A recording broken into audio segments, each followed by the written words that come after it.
Hello everyone, আসসালামু আলাইকুম। আশা করি সবাই খুবই ভালো আছো অ্যান্ড খুব সুন্দর করে তোমাদের অ্যাডমিশনের প্রস্তুতিটা নিচ্ছ। সো আমাদের ভার্সিটি প্লাস গুচ্ছ ব্যাচের আইসিটি স্পেশাল ক্লাসের আরেকটা এপিসোডে তোমাদের সবাইকে স্বাগতম। সো আজকে আমরা যে অধ্যায়টা পড়বো সেটা হচ্ছে অধ্যায় 5, প্রোগ্রামিং ল্যাঙ্গুয়েজ যে অধ্যায়টা আছে সেই অধ্যায়টা। তোমরা জানো যে তোমাদের কিছু কিছু ভার্সিটিতে আইসিটি থেকে কয়েকটা প্রশ্ন আসে, যেই প্রশ্নগুলো উত্তর যেন তোমরা পারফেক্টলি করতে পারো সেজন্যই আমাদের এই ক্লাসগুলোর ব্যবস্থা, যেখানে আমরা প্রত্যেকটা অধ্যায়ের উপর একটা করে ক্লাস নিয়ে তোমাদের আইসিটিটাকে গুছিয়ে দেওয়ার চেষ্টা করতেছি। অ্যান্ড ইনশাল্লাহ শুধুমাত্র এই ক্লাসগুলো করলেই তোমাদের আইসিটির প্রস্তুতিটা কমপ্লিট হয়ে যাবে, বা আইসিটি থেকে কি পড়তে হবে বা কোন জায়গা থেকে প্রশ্ন আসে সেটা আমি ক্লাসের মধ্যেই তোমাদের বলে দিব।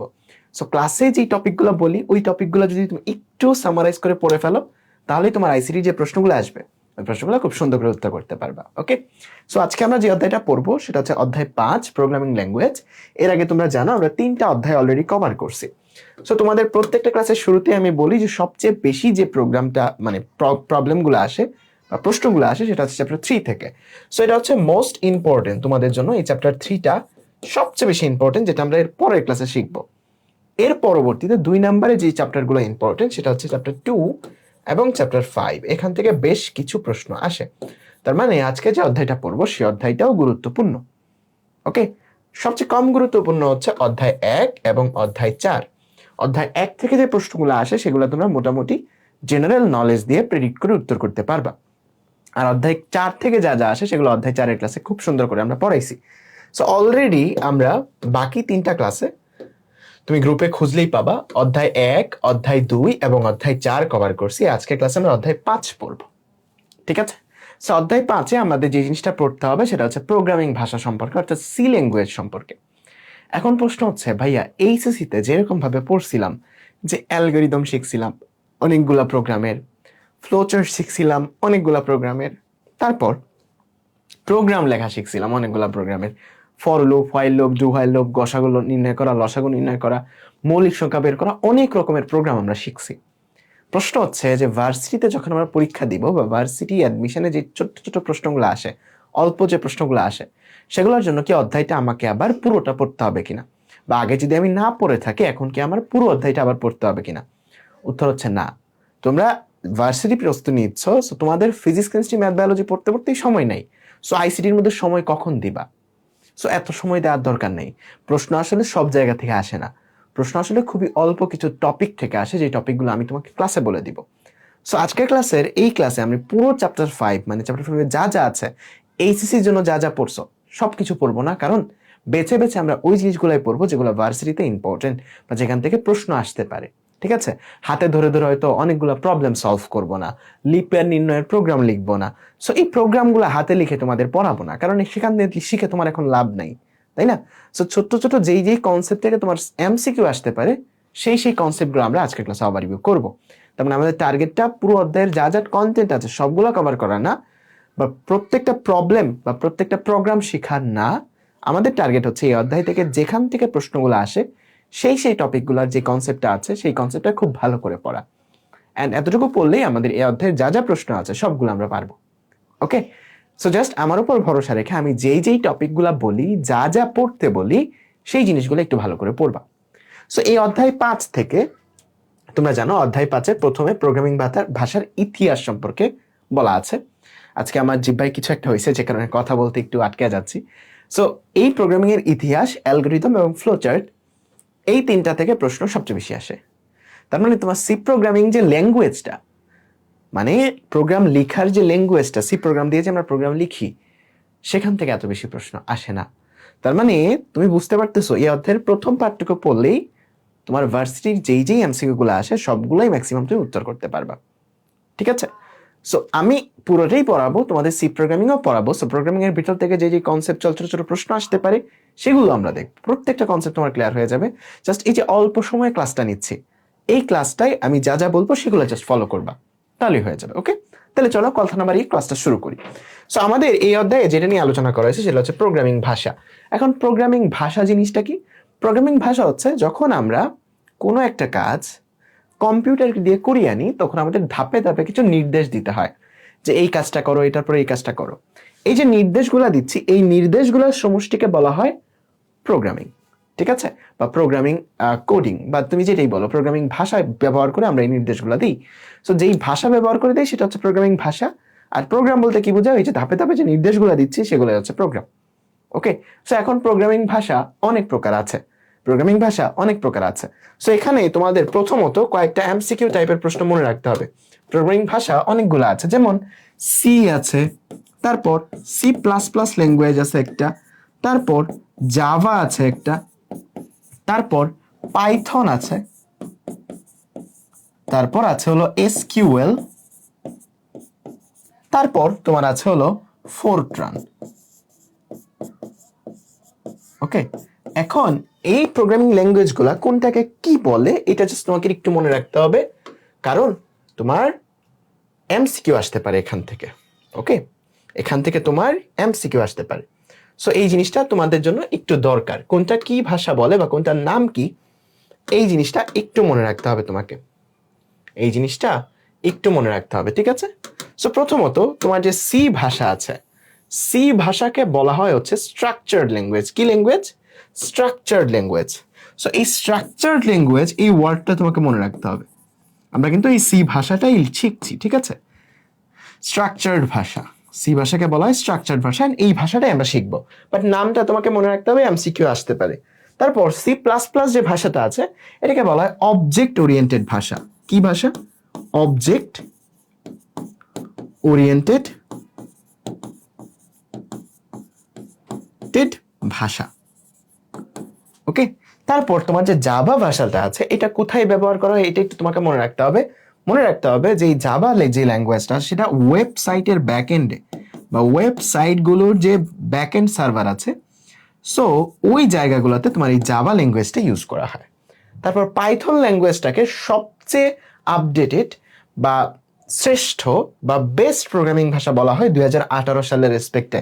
তার মানে যদি একটা এমসিকিউ আসে যে নিচের কোন প্রোগ্রামিং ভাষাটাকে একদম শ্রেষ্ঠ প্রোগ্রামিং ভাষা বলা হয়, উত্তর করবা পাইথন। তার মানে এটা বলতে পারো বেস্ট। ওকে, বেস্ট প্রোগ্রামিং ভাষার যে অ্যাওয়ার্ডটা সেটা পাইছে কে? পাইথন। সো এই ভাষাটা হচ্ছে বেস্ট, যদি এমসিকিউ আসে উত্তর করতে পারবা। এসকিউএল এটা ইউজ হয় ডাটাবেজে। সো যদি এরকম প্রশ্ন আসে যে ডাটাবেজে কোন প্রোগ্রামিং ল্যাঙ্গুয়েজ ব্যবহার করা হয়, তুমি উত্তর করবা এসকিউএল। তারপর আসে হচ্ছে ফোরট্রান। এই ফোরট্রান যে ল্যাঙ্গুয়েজটা সেটা হচ্ছে ম্যাথমেটিক্যাল বা কমপ্লেক্স ম্যাথ সলভ করার জন্য ইউজ হয়। সো ফার্স্ট ভাবে তুমি যদি ম্যাথ সলভ করতে চাও খুবই ফার্স্ট আকারে, তখন তোমার এই ফোরট্রান ইউজ হয়। সো এটা হ্যাং করলো কেন? একটু ওয়েট করো। আচ্ছা, সো আশা করি এখন ঠিক আছে। না, এখন ঠিক হয় নাই। ওকে, সো এটা তোমার যে ম্যাথ আছে, কমপ্লেক্স যে ম্যাথ, ওই ম্যাথগুলো সলভ করতে তোমার এই ফোরট্রান ল্যাঙ্গুয়েজটা ইউজ করা হয়।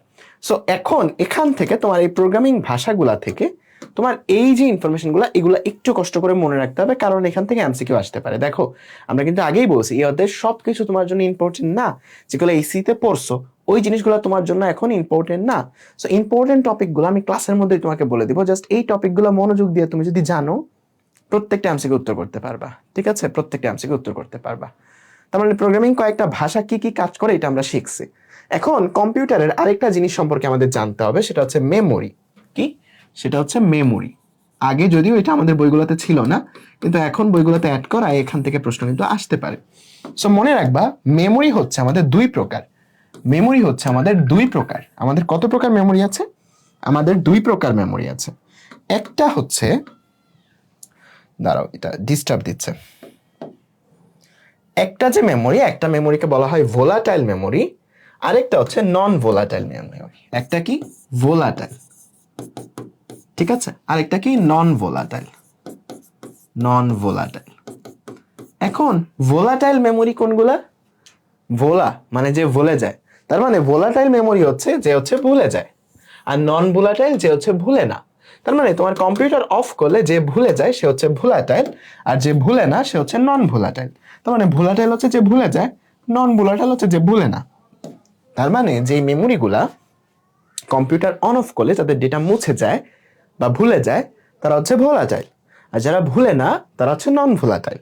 সো এখানে একটা এমসিকিউ মনে রাখতে হবে তোমাকে, যে ভোলাটাইল মেমোরি হচ্ছে তোমার র্যাম বা ক্যাশ মেমোরি, এগুলো হচ্ছে তোমার ভোলাটাইল মেমোরি। ওকে, এগুলো হচ্ছে তোমার ভোলাটাইল মেমোরি, ক্যাশ মেমোরি বলতে পারো।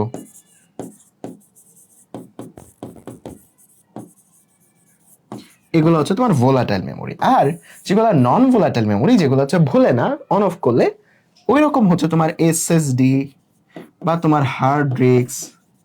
ওকে, সো এই জিনিসগুলো হচ্ছে তোমার কি, এই জিনিসগুলো হচ্ছে নন ভোলাটাইল, অর্থাৎ কম্পিউটার অন অফ করলে এগুলো যেটা মুছে যায় না, এটা তোমরা জানো। তোমার পিসিতে যে ডেটা রাখছো, ফোনে যে ডেটা রাখছো, ছবিটা রাখছো, এটা কিন্তু ফোন অন অফ করলে মুছে যায় না, তার মানে এটা হচ্ছে নন ভোলাটাইল। আর যেগুলো মুছে যায়, প্রসেসরের আগে যে ক্যাশ মেমোরিটা থাকে বা র্যাম থাকে, এগুলো হচ্ছে ভোলাটাইল মেমোরি। এখন আরেকটা ইনফরমেশন মনে রাখতে হবে যে ভোলাটাইল গুলার স্পিড অনেক বেশি। কি বেশি? স্পিড অনেক বেশি। যদিও এরা ভুলে যায়, বাট এদের স্পিড বেশি, এদের স্পিড কম। এদের স্পিডটা তোমার একটু কম পাওয়া যায়। এদের দাম একটু বেশি, এদের দামটা কম। ওকে, সো এই ছোট্ট ইনফরমেশনটা তোমাকে একটু মনে রাখতে হবে যে মেমোরি হচ্ছে দুই প্রকার, একটা হচ্ছে ভোলাটাইল মেমোরি, একটা নন ভোলাটাইল মেমোরি। ভোলাটাইল হচ্ছে যে মেমোরিগুলো ভুলে যায়। কোনগুলো ভুলে যায়? র্যাম, ক্যাশ মেমোরি, এই মেমোরিগুলো কম্পিউটার অন অফ করলে ভুলে যায়। তারপর নন ভোলাটাইল যে মেমোরিগুলো, সেগুলো হচ্ছে ভুলে না, যেমন SSD, hard disk, pen drive, এগুলো হচ্ছে তোমার কি নন ভোলাটাইল মেমোরি। সো একটু মনে রাখতে হবে, এই টপিকটুকু মনে রাখলেই তোমার হয়ে যাবে। পরবর্তীতে যে জিনিসটা আমাদের বুঝতে হবে সেটা হচ্ছে অনুবাদক প্রোগ্রাম। দেখো, কম্পিউটার অন অফ বুঝে, কারেন্ট আছে নাকি কারেন্ট নাই এই জিনিসটা বোঝে। তার মানে কম্পিউটার রান হয় 0 আর 1 এ। কম্পিউটার 0 অথবা 1 ছাড়া সে কিছুই বুঝে না। তাইলে আমাকে বলো, তুমি যে সি ভাষায় একটা প্রোগ্রাম লিখতেছো, ইংরেজি ভাষায়, তুমি যে ইংলিশে একটা ল্যাঙ্গুয়েজে তুমি যে একটা প্রোগ্রাম লিখতেছো, তোমার যে প্রোগ্রামটা, সেই প্রোগ্রামটা কি কম্পিউটার বুঝবে? অবশ্যই বুঝবে না। এখন চাইনা একজন লোক এসে যদি তোমার সাথে কথা বলে, তুমি কি তার কথা বুঝবা? অবশ্যই বুঝবা না। তার মানে তুমি তার কথা যেহেতু বুঝবা না, কম্পিউটারও তোমার কথা বুঝবে না, যেহেতু তুমি ইংরেজি ভাষায় নির্দেশগুলো দিচ্ছ। একজন মানুষ বুঝে বাংলা ভাষা, তুমি তার ইংরেজিতে নির্দেশ দিচ্ছ, সে কিন্তু তোমার নির্দেশ বুঝবে না।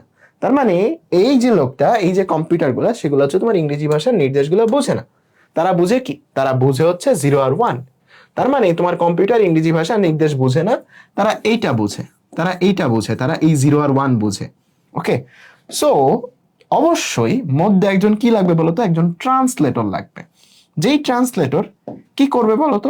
তোমার ইংরেজি ভাষার প্রোগ্রামকে বাইনারিতে কনভার্ট করবে, জানো, সেটা কম্পিউটার বুঝে। রাইট? এই যে মধ্যে যে ট্রান্সলেটরটা আছে, যেই লোকটা তোমার এই ট্রান্সলেশনের কাজটা করতেছে, এই লোকটাকে বলি আমরা অনুবাদক প্রোগ্রাম। একেই বলি হচ্ছে আমরা অনুবাদক প্রোগ্রাম। বুঝতে পারছো? একদম ক্লিয়ার?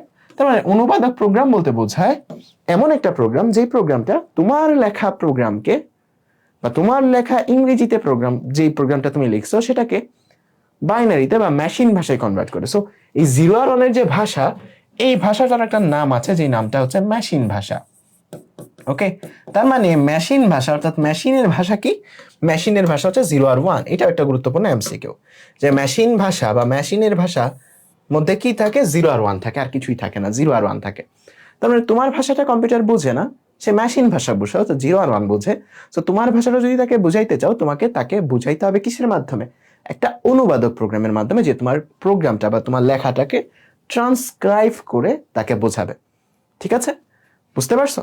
তার মানে এই যে প্রোগ্রামটা, এটাকে বলি আমরা অনুবাদক প্রোগ্রাম। এখন অনুবাদক প্রোগ্রাম 3 রকমের আছে। একটা হচ্ছে, এটা গুরুত্বপূর্ণ একটা এমসিকিউ, যে অনুবাদক প্রোগ্রাম 3 ধরনের, এটা একটা এমসিকিউ হতে পারে। একটা হচ্ছে অ্যাসেম্বলার। দেখো, একটা হচ্ছে অ্যাসেম্বলার, আরেকটা হচ্ছে কম্পাইলার, আরেকটা হচ্ছে ইন্টারপ্রেটার। এগুলোর পার্থক্য তোমরা ছোটবেলায় তে পড়ছো, বাট এখন দরকার নাই। দেখো, সবাই যাতে কি অনুবাদক প্রোগ্রাম, সবাই চাচাতো ভাই। অ্যাসেম্বলার, কম্পাইলার, ইন্টারপ্রেটার, সবাই যাতে কি অনুবাদক প্রোগ্রাম, যাতে সবাই এক, জাস্ট তালে ভিন্ন। তার মানে এই 3টাই কি অনুবাদক প্রোগ্রাম। তাদের বেসিক প্রিন্সিপাল কি, মানে বেসিক কাজটা কি? আমি যেই ভাষায় প্রোগ্রাম কথা বলতেছি, সেটাকে মেশিন ভাষায় কনভার্ট করা, এটা হচ্ছে তাদের বেসিক কাজ। রাইট? অ্যাসেম্বলারের কাজও বেসিক কাজ এটা, ইন্টারপ্রেটারও এটা, কম্পাইলারও এটা। সো অনুবাদক প্রোগ্রাম 3 ধরনের, 3টারই বেসিক কাজ সেম, জাস্ট ভিন্ন ভিন্ন নাম কেন? অ্যাসেম্বলার হচ্ছে অ্যাসেম্বলি যে ভাষা আছে, একটা প্রোগ্রামিং ভাষা আছে যেই ভাষাটার নাম অ্যাসেম্বলি ভাষা। ওকে, একটা প্রোগ্রামিং ভাষা আছে যেই ভাষাটার নাম অ্যাসেম্বলি ভাষা, যেমন C, C plus plus, Java, Python, এগুলো একটা প্রোগ্রামিং ভাষা। এরকম একটা প্রোগ্রামিং ভাষা আছে যেই ভাষাটার নাম অ্যাসেম্বলি ভাষা। সো ওই ভাষার প্রোগ্রামটাকে মেশিন ভাষায় কনভার্ট করে বা 0 আর 1 কনভার্ট করে হচ্ছে অ্যাসেম্বলার।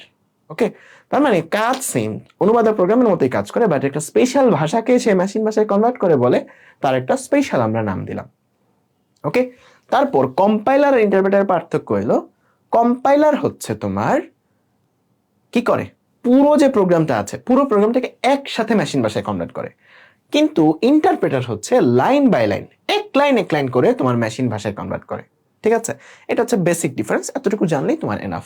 সো এখান থেকে যে ইনফরমেশনটা তোমার মনে রাখা লাগবে যে অনুবাদক প্রোগ্রাম তিন ধরনের, অ্যাসেম্বলার, কম্পাইলার এবং ইন্টারপ্রেটার। সো অ্যাসেম্বলার কি করে, অ্যাসেম্বলি ভাষাটাকে মেশিন ভাষায় কনভার্ট করে। কম্পাইলার কি করে একটা উচ্চ শ্রেণীর যে ভাষা বা ইংলিশে লেখা যে প্রোগ্রামটা সেটাকে মেশিন ভাষায় কনভার্ট, কিন্তু পুরো প্রোগ্রামটা একসাথে কনভার্ট করে, পুরো লেখাটাকে একসাথে কনভার্ট করে, কিন্তু ইন্টারপ্রেটার এক লাইন করে কনভার্ট করে। সো অনুবাদক প্রোগ্রামটা তিন ধরনের, অনুবাদক প্রোগ্রাম কাকে বলে এই জিনিসটা তোমাদের বুঝতে হবে। পরবর্তীতে আসে একটা জিনিস, অবজেক্ট কোড এবং সোর্স কোড। দেখো আমরা বলতেছিলাম যে তোমার যে প্রোগ্রামটা সেটা ইংরেজিতে লেখা, সেটা কম্পিউটার বোঝে না, সো একজন অনুবাদক প্রোগ্রাম লাগে যে হচ্ছে এটাকে 0 আর 1 কনভার্ট করে, তাই না? এখন এই যে তোমার যে প্রোগ্রামটা তুমি যে ইংরেজি ভাষায় লেখছো এটাকে বলা হয় সোর্স কোড। কি কোড? সোর্স কোড, মনে রাখতে হবে, খুবই গুরুত্বপূর্ণ এমসিকিউ। তোমার লেখা যে প্রোগ্রাম সেটা হচ্ছে সোর্স কোড, যখন সেটাকে কনভার্ট করে 0 আর 1 বা মেশিন ভাষায় নিয়ে গেছে তখন সেটার একটা নাম দেয়, সেটা হচ্ছে অবজেক্ট কোড। ওকে, তখন সেটার কি নাম দেই? Object code. ওকে, তার মানে তোমার নামে, মানে তোমার ভাষায় লেখা যে কোডটা বা লেখাটা সেটাকে বলি সোর্স কোড। এটা যখন মেশিন ভাষায় কনভার্ট হয়, অনুবাদক প্রোগ্রাম যখন মেশিন ভাষায় কনভার্ট করে, এটা হতে পারে অ্যাসেম্বলার, হতে পারে ইন্টারপ্রেটার, হতে পারে কম্পাইলার, তখন সেটাকে বলি আমরা অবজেক্ট কোড। ওকে, বোঝা গেছে জিনিসটা? সো গুরুত্বপূর্ণ এমসিকিউ, সোর্স কোড এবং অবজেক্ট কোড যেন মনে থাকে। ওকে, পরবর্তীতে আমাদের প্রোগ্রামিং এর কিছু ইতিহাস আছে, প্রোগ্রামিং এর জেনারেশনগুলো আমাদের একটু মনে রাখতে হবে। যেটা 0 আর 1 মানে মেশিন ভাষা, অবশ্যই এটা সবচেয়ে প্রথম জেনারেশনের ল্যাঙ্গুয়েজ, একদম ব্যাকডেটেড। তার মানে 0 আর 1 এগুলো হচ্ছে মেশিন ভাষা বা প্রথম যে প্রজন্ম, এই প্রথম প্রজন্মের ভাষাটা হচ্ছে যান্ত্রিক ভাষা বা মেশিন ভাষা। এটা মনে রাখতে হবে যে প্রথম প্রজন্মের ভাষা হচ্ছে মেশিন ভাষা। ক্রমান্বয়ে ভাষাগুলো আপডেট হয়েছে, প্রথমে মেশিন ভাষা দিয়ে প্রোগ্রাম লিখতাম, 0 আর 1 দিয়ে লিখতাম, কিন্তু 0 আর 1 দিয়ে প্রোগ্রাম লেখা কঠিন, ভুল খুঁজে পাওয়া যায় না, যে কারণে আমরা পরবর্তীতে ইংরেজি ভাষায় প্রোগ্রাম লেখার ক্ষেত্রে আসছি বা ইংরেজি ভাষায় প্রোগ্রাম লেখার কনসেপ্টে আসছি, অনুবাদক প্রোগ্রামও আমরা নিয়ে আসছি। ঠিক আছে, সো প্রথম প্রজন্মের ভাষা কোনটা? Machine language. দ্বিতীয় প্রজন্মের ভাষা হচ্ছে অ্যাসেম্বলি ল্যাঙ্গুয়েজ, যেখানে আমরা ছোট ছোট ইংরেজি ওয়ার্ড ইউজ করি, সব 0 আর 1 এর পরিবর্তে ছোট ছোট ইংরেজি ওয়ার্ড ইউজ করি এই জায়গাতে। তৃতীয় প্রজন্মের ভাষা হচ্ছে তোমার উচ্চ শ্রেণীর ভাষা বলা এটাকে, চতুর্থ শ্রেণীটাকে ভেরি হাই লেভেল ল্যাঙ্গুয়েজ বলে, এবং পঞ্চম প্রজন্মেরটাকে ন্যাচারাল ল্যাঙ্গুয়েজ বলে, একদম স্বাভাবিক ভাষার মতো। ঠিক আছে, সো এখানের যেই জিনিসটা মনে রাখতে হবে যে নিম্ন শ্রেণীর ভাষা কোনগুলা, তোমার অ্যাসেম্বলার এবং মেশিন ভাষা, মানে তোমার প্রথম প্রজন্ম এবং দ্বিতীয় প্রজন্ম, ফার্স্ট এবং সেকেন্ড জেনারেশনের যে ভাষাটা, এদেরকে বলা হয় নিম্ন শ্রেণীর ভাষা। কেন নিম্ন শ্রেণীর? এগুলা যন্ত্র নির্ভর, অর্থাৎ এক যন্ত্রের কাজ অন্য যন্ত্রে করা যায় না। তার মানে এক যন্ত্রে লেখা প্রোগ্রাম অন্য যন্ত্রে রান করা যায় না, এগুলাকে বলা হয় নিম্ন শ্রেণীর ভাষা। সো এই জিনিসটা খুবই গুরুত্বপূর্ণ, মেশিন ভাষা, অ্যাসেম্বলি ভাষা, যন্ত্র নির্ভর ভাষা। তার মানে যদি একটা এমসিকিউ আসে এইরকম যে মেশিন ভাষা বা অ্যাসেম্বলি ভাষা, নিচের কোনটা যন্ত্র নির্ভর ভাষা, কোনটা উত্তর করবা? তুমি উত্তর করবা মেশিন ভাষা অথবা অ্যাসেম্বলি ভাষা। ঠিক আছে, এরপর আসা হচ্ছে তোমার মধ্যম শ্রেণীর ভাষা, যেখান থেকে মনে রাখতে হবে যে সি ল্যাঙ্গুয়েজটা হচ্ছে একটা মধ্যস্তরের ভাষা। ওকে, তারপর উচ্চ প্রজন্মের ভাষাটা বেশি মনে রাখা লাগবে না, এখানে তেমন কিছু মনে রাখার দরকার নেই। জাস্ট মনে রাখবা নিম্ন শ্রেণীর ভাষা হচ্ছে মেশিন ভাষা এবং অ্যাসেম্বলি ভাষা, দুটো হচ্ছে নিম্ন শ্রেণীর ভাষা। সো মেশিন ভাষাতে তো আমরা কি করতাম, সব কিছু লিখতাম 0 আর 1, একদম প্রথম দিকে আমরা হচ্ছে এইভাবে হচ্ছে কোডগুলা লিখতাম, মানে 0 আর 1 দিয়ে সবগুলা কোড লিখতাম। পরবর্তীতে এটা একটা যন্ত্র নির্ভর ভাষা, নিম্ন শ্রেণীর ভাষা, এটা জানো। সো পরবর্তীতে আমরা একটু আপডেট করে আমরা কিছু ইংরেজি ছোট ছোট ওয়ার্ড ইউজ করা শুরু করলাম, যেই ভাষাটাকে তখন আমরা বলতেছিলাম অ্যাসেম্বলি ভাষা। তার মানে এখানে আমরা ছোট ছোট ওয়ার্ড বা সাংকেতিক চিহ্ন ব্যবহার করা শুরু করি, ইংরেজি সাংকেতিক চিহ্ন, যেন আমরা মনে রাখতে পারি সহজে। তার মানে কোন ভাষা থেকে ইংরেজি সাংকেতিক চিহ্ন ব্যবহার করা শুরু হয়, একটা এমসিকিউ যদি আসে উত্তর কি হবে? উত্তর হবে অ্যাসেম্বলি ভাষা। গুরুত্বপূর্ণ প্রশ্ন, কিন্তু খুবই গুরুত্বপূর্ণ প্রশ্ন, সবচেয়ে বেশি প্রশ্ন কিন্তু এই শুরুর দিক থেকেই আসে, সি প্রোগ্রাম থেকে আসে না কিন্তু। সো এই জিনিসটা কিন্তু মনে রাখবা যে ছোট ছোট ইংরেজি ওয়ার্ড কোন ভাষা থেকে শুরু হয়? অ্যাসেম্বলি ভাষা থেকে শুরু হয়। অ্যাসেম্বলি ভাষা এবং মেশিন ভাষা দুইটাই নিম্ন শ্রেণীর ভাষা, কারণ দুইটাই যন্ত্র নির্ভর ভাষা। এক যন্ত্রে লেখা প্রোগ্রাম অন্য যন্ত্রে কাজ করে না। মনে রাখতে হবে এমসিকিউটা, খুবই গুরুত্বপূর্ণ। তারপর আর জিনিসগুলো লাগবে না, যে অ্যাসেম্বলি ভাষার প্রতিনির্দেশের 4টি অংশ থাকে, লেভেল, অপকোড, অপারেন্ট, কমেন্ট, এগুলো লাগবে না, দরকার নেই তেমন। পরবর্তীতে আসা হচ্ছে আমাদের উচ্চ শ্রেণীর ভাষা, যেটা আমরা ইংরেজি ভাষা ব্যবহার করে লিখি, বাট অনুবাদক প্রোগ্রাম সেটাকে মেশিন ভাষা কনভার্ট করে এবং তারপর মেশিন সেটাই কাজ করে। সো এখানেও তেমন কিছু মনে রাখা লাগবে না। মনে রাখা লাগবে হচ্ছে যে চতুর্থ প্রজন্মের ভাষা হচ্ছে এসকিউএল, এটা মনে রাখা লাগবে মাস্ট। যে তৃতীয় প্রজন্ম হচ্ছে সি এবং চতুর্থ প্রজন্ম হচ্ছে এসকিউএল, এবং এসকিউএলটা ডাটাবেজের ক্ষেত্রে ব্যবহার করা হয়, যেটা অলরেডি তোমাদের বলছি। চতুর্থ প্রজন্মের ভাষা এসকিউএল এবং ডাটাবেজে এটার ব্যবহার করা হয়, একদম মনে রাখা লাগবে মাস্ট। তারপর পঞ্চম প্রজন্মের ভাষা হচ্ছে তোমার প্রোলগ, পাইথন, এগুলা পঞ্চম প্রজন্মের ভাষা বলা হয়, যেগুলা ম্যাক্সিমাম ক্ষেত্রে আর্টিফিশিয়াল ইন্টেলিজেন্সের ক্ষেত্রে ইউজ হয়। সো এটাও একটা গুরুত্বপূর্ণ এমসিকিউ। সো আমি কি কি গুরুত্বপূর্ণ এমসিকিউ তোমাদের বললাম। প্রথম কথা যেটা মনে রাখবা, মেশিন ভাষা এবং অ্যাসেম্বলি ভাষা দুইটাই যন্ত্র নির্ভর ভাষা, অর্থাৎ নিম্ন শ্রেণীর ভাষা। চতুর্থ প্রজন্মের ভাষা হচ্ছে এসকিউএল, যেটা ডাটাবেজে ব্যবহার করা হয়। তৃতীয় প্রজন্মের ভাষা হচ্ছে সি, যেটা আমরা শিখতেছি এই অধ্যায়ে। আর পঞ্চম প্রজন্মের ভাষা হচ্ছে প্রোলগ বা পাইথন, যেগুলো আর্টিফিশিয়াল ইন্টেলিজেন্সে ব্যবহার করা হয় বা এআই ইউজ করা হয়। বুঝতে পারছো? সো এই ইনফরমেশন গুলো তোমাদের প্রোগ্রামিং এর ইতিহাস থেকে পড়তে হবে। এরপর যে টপিকটা আমাদের আছে সেটা হচ্ছে অ্যালগরিদম। এখন অ্যালগরিদম জিনিসটা আগে যেরকম ভাবে শিখছো এরকম ভাবে এখন শিখতে হবে না, যে প্রত্যেকটা প্রোগ্রামের ধরে ধরে অ্যালগরিদম তুমি লিখবা, দরকার নেই। এখন এই জিনিসগুলো লাগবেও না। জাস্ট অ্যালগরিদম কি এই জিনিসটা যদি জানো তাহলেই এনাফ। ওকে, সো একটা প্রোগ্রাম যখন তোমাকে দেওয়া হয়, একটা প্রবলেম যখন তোমাদেরকে দেওয়া হয়, ওটা সলভ করার জন্য তোমাকে ধাপে ধাপে নির্দেশগুলো দিতে হয়, রাইট? ধরো দুইটার সঙ্গে যোগ করবা, প্রথমে দিতে হয় দুইটা নাম্বার দাও, তারপরে দুইটার সঙ্গে যোগ করো, যোগ করে আউটপুটটা স্ক্রিনে দেখাও। এই যে ধাপে ধাপে যে নির্দেশগুলা, এই নির্দেশগুলাকে বলা হয় অ্যালগরিদম। আর কিছুই লাগবে না এখান থেকে। ওকে, সবচেয়ে ইম্পর্টেন্ট হচ্ছে ফ্লো চার্ট। ওকে, যে অ্যালগরিদমের যে চিত্রিক রূপ, মানে চিত্র আকারে যদি তুমি অ্যালগরিদমটাকে প্রকাশ করাও যে কোন ধাপে তুমি কি করতেছো, এটাকে বলা হয় ফ্লো চার্ট। সো ফ্লো চার্টের এই যে স্লাইডটা দেখতেছো, এটা হচ্ছে মোস্ট ইম্পর্টেন্ট আজকের ক্লাসের মেইন ইম্পর্টেন্ট স্লাইড হচ্ছে এইটা। এখান থেকেই ভার্সিটি অ্যাডমিশনে সবচেয়ে বেশি প্রশ্ন আসে, ফ্লো চার্টের কোন আইকনটা বা কোন প্রতীকটা কোন কাজে ইউজ হয়। সেটা খুবই গুরুত্বপূর্ণ, খুবই মনোযোগ দিয়ে এই জিনিসটা মনে রাখবা, অবশ্যই মনে রাখতে হবে। তুমি যদি সি প্রোগ্রাম নাও পড়ো সমস্যা নাই, বাট এই জিনিসগুলো মনে রাখবা, ঠিক আছে? যেমন এই যে চতুর্ভুজ বা আয়ত আকৃতির যে তোমার সিম্বলটা, এটা হচ্ছে প্রক্রিয়াকরণ। প্রক্রিয়াকরণ বলতে মনে করো তোমাকে আমি বললাম যে S equals to S plus I, মানে একটা যোগ করা বা বিয়োগ করা বা মান বাড়ানো, এই যে প্রসেসগুলো তুমি করতেছো, এগুলা লিখতে হয় হচ্ছে এরকম একটা আয়তক্ষেত্র বক্সের ভিতরে। সো এই জিনিসটা মনে রাখতে হবে যে প্রক্রিয়াকরণ বা প্রসেস বা যোগ বিয়োগ সবগুলা করতে হয় আয়তাকৃতির যে বক্স আছে সেই বক্সের ভিতর। তার মানে প্রক্রিয়াকরণ বা প্রসেসিং যেখানে হচ্ছে, যেখানে ক্যালকুলেশন হচ্ছে, যেখানে ভেরিয়েবল ডিক্লেয়ার হচ্ছে, এরকম প্রত্যেকটা জিনিস তোমাকে এইরকম একটা চারকোনা বক্সের মধ্যে দিতে হয়। ওকে, তারপর ইনপুট আউটপুট নেওয়ার জন্য, মানে তুমি ইনপুট নিচ্ছ বা আউটপুট দেখাচ্ছ, এর জন্য তোমাকে এরকম সামান্তরিক চিহ্ন ব্যবহার করতে হয়, তখন আর এত ইউজ করলে হবে না। আর শুরু আর শেষ বোঝানোর জন্য এরকম উপবৃত্তাকার যে তোমার চিত্রটা আছে, এই উপবৃত্তাকার প্রতীকটা তোমাকে ব্যবহার করতে হয়। সিদ্ধান্তের জন্য এটা সবচেয়ে বেশি ইম্পর্টেন্ট, যে সিদ্ধান্তের জন্য কি ইউজ করতে হয়, এরকম রম্বস টাইপের ইউজ করতে হয়।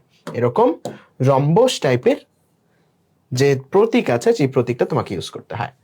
আর সংযোগের জন্য জাস্ট একটা নর্মাল গোল, দেখো এটা কিন্তু ডিফারেন্স আছে, এটা কিন্তু উপবৃত্তাকার, এটা কিন্তু বৃত্তাকার। তার মানে বৃত্তাকারটা সংযোগের জন্য, মানে দুই তিনটা অ্যারো লাইন কানেক্ট করার জন্য। আর উপবৃত্তাকার যেটা, সেটা হচ্ছে শুরু আর শেষ বোঝানোর জন্য। প্রোগ্রামের শুরু এবং শেষ বোঝানোর জন্য হচ্ছে উপবৃত্তাকারটা। আর তারপর প্রবাহী চিত্রের প্রতীকগুলো তো তোমরা জানবাই। সাব রুটিন এটাও লাগবে না। আর এটা দিয়ে মূলত কমেন্ট বা টিকা বা বর্ণনা দেওয়া হয়। প্রোগ্রামের পাশে যদি কোনো কমেন্ট করতে হয়, সেটাকে এইরকম ভাবে এই প্রতীকটার মধ্যে লিখতে হয়, এই জায়গাতে লিখতে হয়। এটা হচ্ছে কমেন্টের জন্য। আর এই সাব রুটিনটা তেমন বেশি দরকার নাই, জাস্ট একটু মনে রাখো। সো এই যে প্রতীকগুলো, এগুলো হচ্ছে তোমাদের জন্য সবচেয়ে বেশি ইম্পর্টেন্ট, সবচেয়ে বেশি মনে রাখতে হবে, ঠিক আছে? সো ফ্লোচার্ট আঁকা শেখা লাগবে না, জাস্ট এই প্রোগ্রামগুলা, এই যে প্রতীকগুলা, এই প্রতীকগুলো একটু মনে করা লাগবে খুব মনোযোগ দিয়ে। আরেকটা জিনিস তোমাদের লাগবে, সেটা হচ্ছে প্রোগ্রামের যে ভুল, মানে প্রোগ্রাম তুমি লিখতেছো, ওই প্রোগ্রামের যে ভুল হবে, মনে করো প্রোগ্রাম তুমি লিখছো, কিছু একটা ভুল হয়েছে, ওই প্রোগ্রামের যে ভুল, এই ভুলটার একটা নাম আছে, এই নামটাকে বলা হয় বাগ। ওকে, প্রোগ্রাম লিখতে গেলে তোমার যেই ভুল হয় সেই ভুলটাকে বলা হয় হচ্ছে বাগ। ওকে, ভুলটাকে কি বলে? ভুলটাকে বলা হচ্ছে বাগ, বা বাংলায় বললে বাগ। ওকে, এই ভুলটা ঠিক করার যে প্রক্রিয়া, এটাকে বলা হয় ডিবাগ। ওকে, এটা একটু মনে রাখবা। তার মানে প্রোগ্রাম লিখতে গেলে যে ভুল হয়, এই ভুল করাটার নাম হচ্ছে বাগ। ওটা ঠিক করার যে প্রক্রিয়া, ওই প্রক্রিয়াটা হচ্ছে ডিবাগ। ঠিক আছে, এই জিনিসটুকু মনে রাখবা। এখন আরেকটা ইনফরমেশন সবচেয়ে বেশি মনে রাখা লাগবে, যে এই ভুলগুলোর মধ্যে ঠিক 4 রকমের ভুল আছে। কত রকমের ভুল? ঠিক 4 রকমের তোমার বাগ থাকা পসিবল। এর মধ্যে ডেটা এরর থাকতে পারে, লজিক্যাল এরর থাকতে পারে, অনেক কিছুই থাকতে পারে। সো এই 4 রকমের বাগ থেকে সবচেয়ে যে ক্ষতিগ্রস্ত করে, বা সবচেয়ে যে ঝামেলার, বা সবচেয়ে বড় বাগ, বা সবচেয়ে বড় ভুল, সবচেয়ে বড় ভুল হচ্ছে লজিক্যাল ভুল। কি ভুল? লজিক্যাল ভুল। কারণ এই লজিক্যাল ভুলগুলা তুমি ধরতে পারো না সহজে, বা প্রোগ্রামটা ঠিক করা যায় না খুব সহজে, ডিবাগ খুব সহজে করা যায় না। তার মানে লজিক্যাল ইররটা সবচেয়ে বেশি তোমার ভয়ের। লজিক্যাল ইররটা সহজে খুঁজে বের করা যায় না। সো এতটুকু ইনফরমেশন তুমি এখান থেকে মনে রাখলেই তোমার মোর দেন এনাফ। সো আমরা এতক্ষণ যে জিনিসটা বললাম, অ্যালগরিদম, ফ্লোচার্ট এবং প্রোগ্রামিং এর ইতিহাস, এই পার্টটা থেকে তোমার ভার্সিটি অ্যাডমিশনে ম্যাক্সিমাম প্রশ্নগুলো আসে। তুমি যদি এখন প্রশ্ন ব্যাংক সলভ করতে যাও, যে প্রশ্নগুলো আসে ম্যাক্সিমাম এখান থেকে আসে। দেখো, আমি যদি এখন ডিরেক্টলি প্রশ্নে চলে যাই যে ভার্সিটিতে কি কি প্রশ্ন আসছে, জাস্ট তোমাদের একটু দেখানোর জন্য, তাহলে তোমরা বুঝবা যে ম্যাক্সিমাম কেসেই এই জায়গাগুলো থেকে প্রশ্ন আসতে আছে। কেউ যদি পরবর্তীতে প্রোগ্রামের পার্টটুকু নাও দেখতে চাও, কোনো সমস্যা নাই। জাস্ট যতটুকু বললাম ততটুকু খুব ভালো করে যদি পড়ো তোমার বইটা থেকে বা ক্লাসটা থেকে, ততটুকুই এনাফ। দেখো, নিচের কোন চিহ্নটি সিদ্ধান্তের জন্য ব্যবহার করা হয়? তোমরা অলরেডি জানো, এই যে গ নাম্বার যেটা, এটা সিদ্ধান্ত নেওয়ার জন্য ব্যবহার করা হয়, তাই না? আর এই আয়তক্ষেত্রটা প্রসেস করার জন্য, এটা কি ইনপুট আউটপুটের জন্য, এটা সংযোগের জন্য। সো এই জিনিসগুলো তোমরা জানো। কৃত্রিম বুদ্ধিমত্তা কোনটার সাহায্যে হয়? প্রোলগের সাহায্যে হয়। তোমাদের বলছিলাম মনে রাখতে। সি প্রোগ্রামিং এর কিবোর্ড থেকে ইনপুট নেয় কোন প্রোগ্রামটা? এটা তোমরা এইচএসসির কনসেপ্ট থেকে জানো যে প্রিন্টএফ ফাংশনটাকে কাজ করে, ইনপুট নেওয়ার কাজ করে। ঠিক আছে, বা এটা একটু পরে আমরা পড়লেই জানবা। নিচের কোন প্রোগ্রামটি ডেটাবেস ব্যবস্থার জন্য উপযোগী? দেখো, খুবই গুরুত্বপূর্ণ এমসিকিউ। এসকিউএল মনে রাখতে হবে। এসকিউএলটা ডেটাবেজের জন্য উপযোগী, এবং এসকিউএলটা চতুর্থ প্রজন্মের একটা ল্যাঙ্গুয়েজ। তো খুব গুরুত্বপূর্ণ একটা এমসিকিউ, এটা মনে রাখতে হবে। এটা কম্পাইলারের মাধ্যমে যান্ত্রিক ভাষাকে রূপান্তরিত প্রোগ্রামকে কি বলে? আমার লেখা প্রোগ্রামটা হচ্ছে সোর্স কোড। যখন এটা যান্ত্রিক ভাষায় রূপান্তরিত হয়, তখন সেটাকে বলা হয় অবজেক্ট কোড, রাইট? সো এই জিনিসটা খুবই মনোযোগ দিয়ে মনে রাখতে হবে। সি ভাষায় এটা কোন ধরনের ডেটা, এটা একটু পরে আমরা পড়বো। এটা হচ্ছে ফ্লট টাইপের ডেটা। ওকে, যদিও বা এটা ডাবল টাইপের ডেটাও হয়, কিন্তু ভেরি স্পেসিফিক হওয়ার জন্য আমরা এটাকে ফ্লট টাইপের ডেটা বলবো। ঠিক আছে, যদিও বা ডাবল টাইপের ডেটাটাও এখানে ভুল উত্তর না, বাট ভেরি স্পেসিফিক হওয়ার জন্য আমরা ফ্লট টাইপের ডেটাটা বলবো। তারপর সি ভাষার জন্য অত্যাবশ্যকীয় ফাংশন কোনটি? Main function. দেখো, ভার্সিটিতে যাবৎকালে যে প্রশ্নগুলো আসছে এই অধ্যায় থেকে, সবগুলাই কিন্তু আমরা মোটামুটি পারতেছি। সো যেটা বললাম, যে প্রোগ্রামের বা প্রোগ্রামিং যে ল্যাঙ্গুয়েজ, এই অধ্যায়ের সবচেয়ে বেশি প্রোগ্রাম আসে, বা সবচেয়ে বেশি তোমার প্রবলেম আসে প্রোগ্রামিং এর ইতিহাস, ফ্লো চার্টের আইকনগুলা, এগুলা থেকে। সো এগুলা একটু মনোযোগ দিয়ে খুব ভালো করে পড়বা। অ্যান্ড সি প্রোগ্রামিং এর একদম শুরুর পার্ট থেকে ভেরিয়েবলের টাইপ, ডেটা টাইপ, এগুলা থেকে প্রশ্ন আসে, যেটা আমরা এখন পড়বো। সো মনোযোগ দিয়ে যদি এই পার্টটা দেখো, আমি যা যা দরকার সি প্রোগ্রাম থেকে, ওই টপিকগুলো বেছে বেছে তোমাদের পড়াবো। সো তোমাদেরও পুরোটা পড়া লাগবে না, পুরো ধরে ধরে একটা প্রবলেম সলভ করা লাগবে না। জাস্ট এমসিকিউ যে জায়গা থেকে আসে, ওই জায়গাগুলোর কনসেপ্টগুলো তোমাদের এখন পড়াবো। ঠিক আছে, সো সবচেয়ে বেশি এমসিকিউ আসে হচ্ছে ভেরিয়েবল থেকে। সো ভেরিয়েবল জিনিসটাকে এটাকে বুঝি। মনে করো তুমি কম্পিউটারে দুইটা সংখ্যা রেখে যোগ করতে যাচ্ছ, বা মনে করো যে তুমি শরবত বানাতে চাচ্ছ। সো শরবত কেমনে বানায়? মনে করো লেবুর পানি আছে একটা কিছুতে, চিনির পানি আছে একটা কিছুতে। সো এই দুইটা যদি মিশাও, তবে এটা লেবু হবে। সো লেবুর পানি বানানোর জন্য বা শরবত বানানোর জন্য একটা প্রোগ্রাম লিখতে চাচ্ছ, তাইলে বলো তোমার আগে লেবুর পানি রাখার জন্য, বা চিনি রাখার জন্য, বা লেবু রাখার জন্য, বা পানি রাখার জন্য 3টা পাত্র কি লাগবে কিনা? আগে 3টা পাত্র লাগবে তোমার। তার মানে তুমি যাই করতে চাও, যোগ বিয়োগ করতে চাও, এনিথিং, প্রত্যেকটা কাজের জন্য তোমার কি লাগে বলো তো? কিছু পাত্র লাগে। মনে করো তুমি ওই পাত্রের মধ্যে ভ্যালু রাখবা। মনে করো আমি এই পাত্রের মধ্যে ভ্যালু রাখলাম হচ্ছে 5, এই পাত্রের মধ্যে ভ্যালু রাখলাম হচ্ছে 3। তারপর আমি এই পাত্র থেকে এই ভ্যালু নিলাম, এই পাত্র থেকে এই ভ্যালু নিলাম, দুইটা একসাথে যোগ করলাম, যোগ করে আমি আরেকটা পাত্রে রাখলাম। প্রসেসটা হয় হচ্ছে এইরকম ভাবে। তার মানে আমি একটা পাত্রের মধ্যে একটা ভ্যালু রাখলাম, আরেকটা পাত্রের মধ্যে আরেকটা ভ্যালু রাখলাম, যোগ করে আরেকটা পাত্রে রাখলাম। সো প্রসেসটা হয় এরকম। সো অনেকটা শরবত বানানোর মতোই। সো তুমি যেই পাত্রগুলাতে তোমার এই ভ্যালুগুলা রাখতেছো বা যেখানে রেখে তোমাকে ক্যালকুলেশনগুলো করতে হয়, এই যে পাত্রগুলা, এই যে জায়গাগুলা, এই যে বাটিগুলা, এগুলাকে বলা হয় ভেরিয়েবল। এগুলাকেই বলা হয় ভেরিয়েবল। এগুলার নাম কি? এগুলার নামই হচ্ছে ভেরিয়েবল। তার মানে এটা একটা ভেরিয়েবল, দেখো, তার মানে এই পাত্রটা একটা ভেরিয়েবল, এই পাত্রটা একটা ভেরিয়েবল, এই পাত্রটা একটা ভেরিয়েবল। ওকে, তার মানে যেই জায়গায় রেখে ভ্যালু রেখে আমরা কাজ করি, ওই ভ্যালুটাকে বা ওই জায়গাটাকে বলা হয় ভেরিয়েবল। আর ভ্যালুটা তো ওই জায়গার মধ্যে যেটা আছে, তার মানে জায়গার নামটা হচ্ছে ভেরিয়েবল। ওকে, ভেরিয়েবল নাম অর্থই হচ্ছে যার মান ভ্যারি করে, যার মান চেঞ্জ হয়। তার মানে এই জায়গাগুলোর মধ্যে তুমি এখন 5 রাখছো, একটু পরে এই 5 সরায় দিয়ে তুমি 6ও রাখতে পারবা, একটু পরে 6 সরায় দিয়ে 8 রাখতে পারবা। তার মানে এই জায়গাগুলোর মান ভ্যারি করতেছে, যে কারণে আমরা এই জায়গাগুলোর নাম দিচ্ছি ভেরিয়েবল। ওকে, তার মানে ভেরিয়েবল বলতে কি বুঝবা? একটা জায়গা যেখানে তুমি একটা ভ্যালু রাখতে পারবা, যেই ভ্যালুটা নিয়ে তারপর তুমি ফার্দার ক্যালকুলেশন করতে পারবা। ওকে, একদম ক্লিয়ার। এখন এই ভেরিয়েবলগুলোর একটা করে নাম দিতে হয়, কারণ তোমার যদি নাম না দাও তাহলে তুমি কেমনে বুঝবা যে এই ভেরিয়েবল থেকে এই ডেটাটা আনবা, এই ভেরিয়েবল থেকে ডেটাটা আনবা? তার মানে প্রত্যেকের একটা করে ইউনিক নাম দেওয়া প্রয়োজন তোমার প্রোগ্রামে।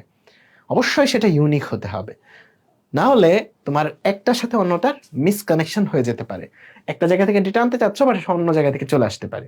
ঠিক আছে, তার মানে অবশ্যই তাদের প্রত্যেকটা জায়গা মানে প্রত্যেকটা ভেরিয়েবল একটা নাম তোমার দিতে হয়। সো এই নামটা তুমি যা ইচ্ছা দিতে পারো, তোমার মনের ইচ্ছা মতো।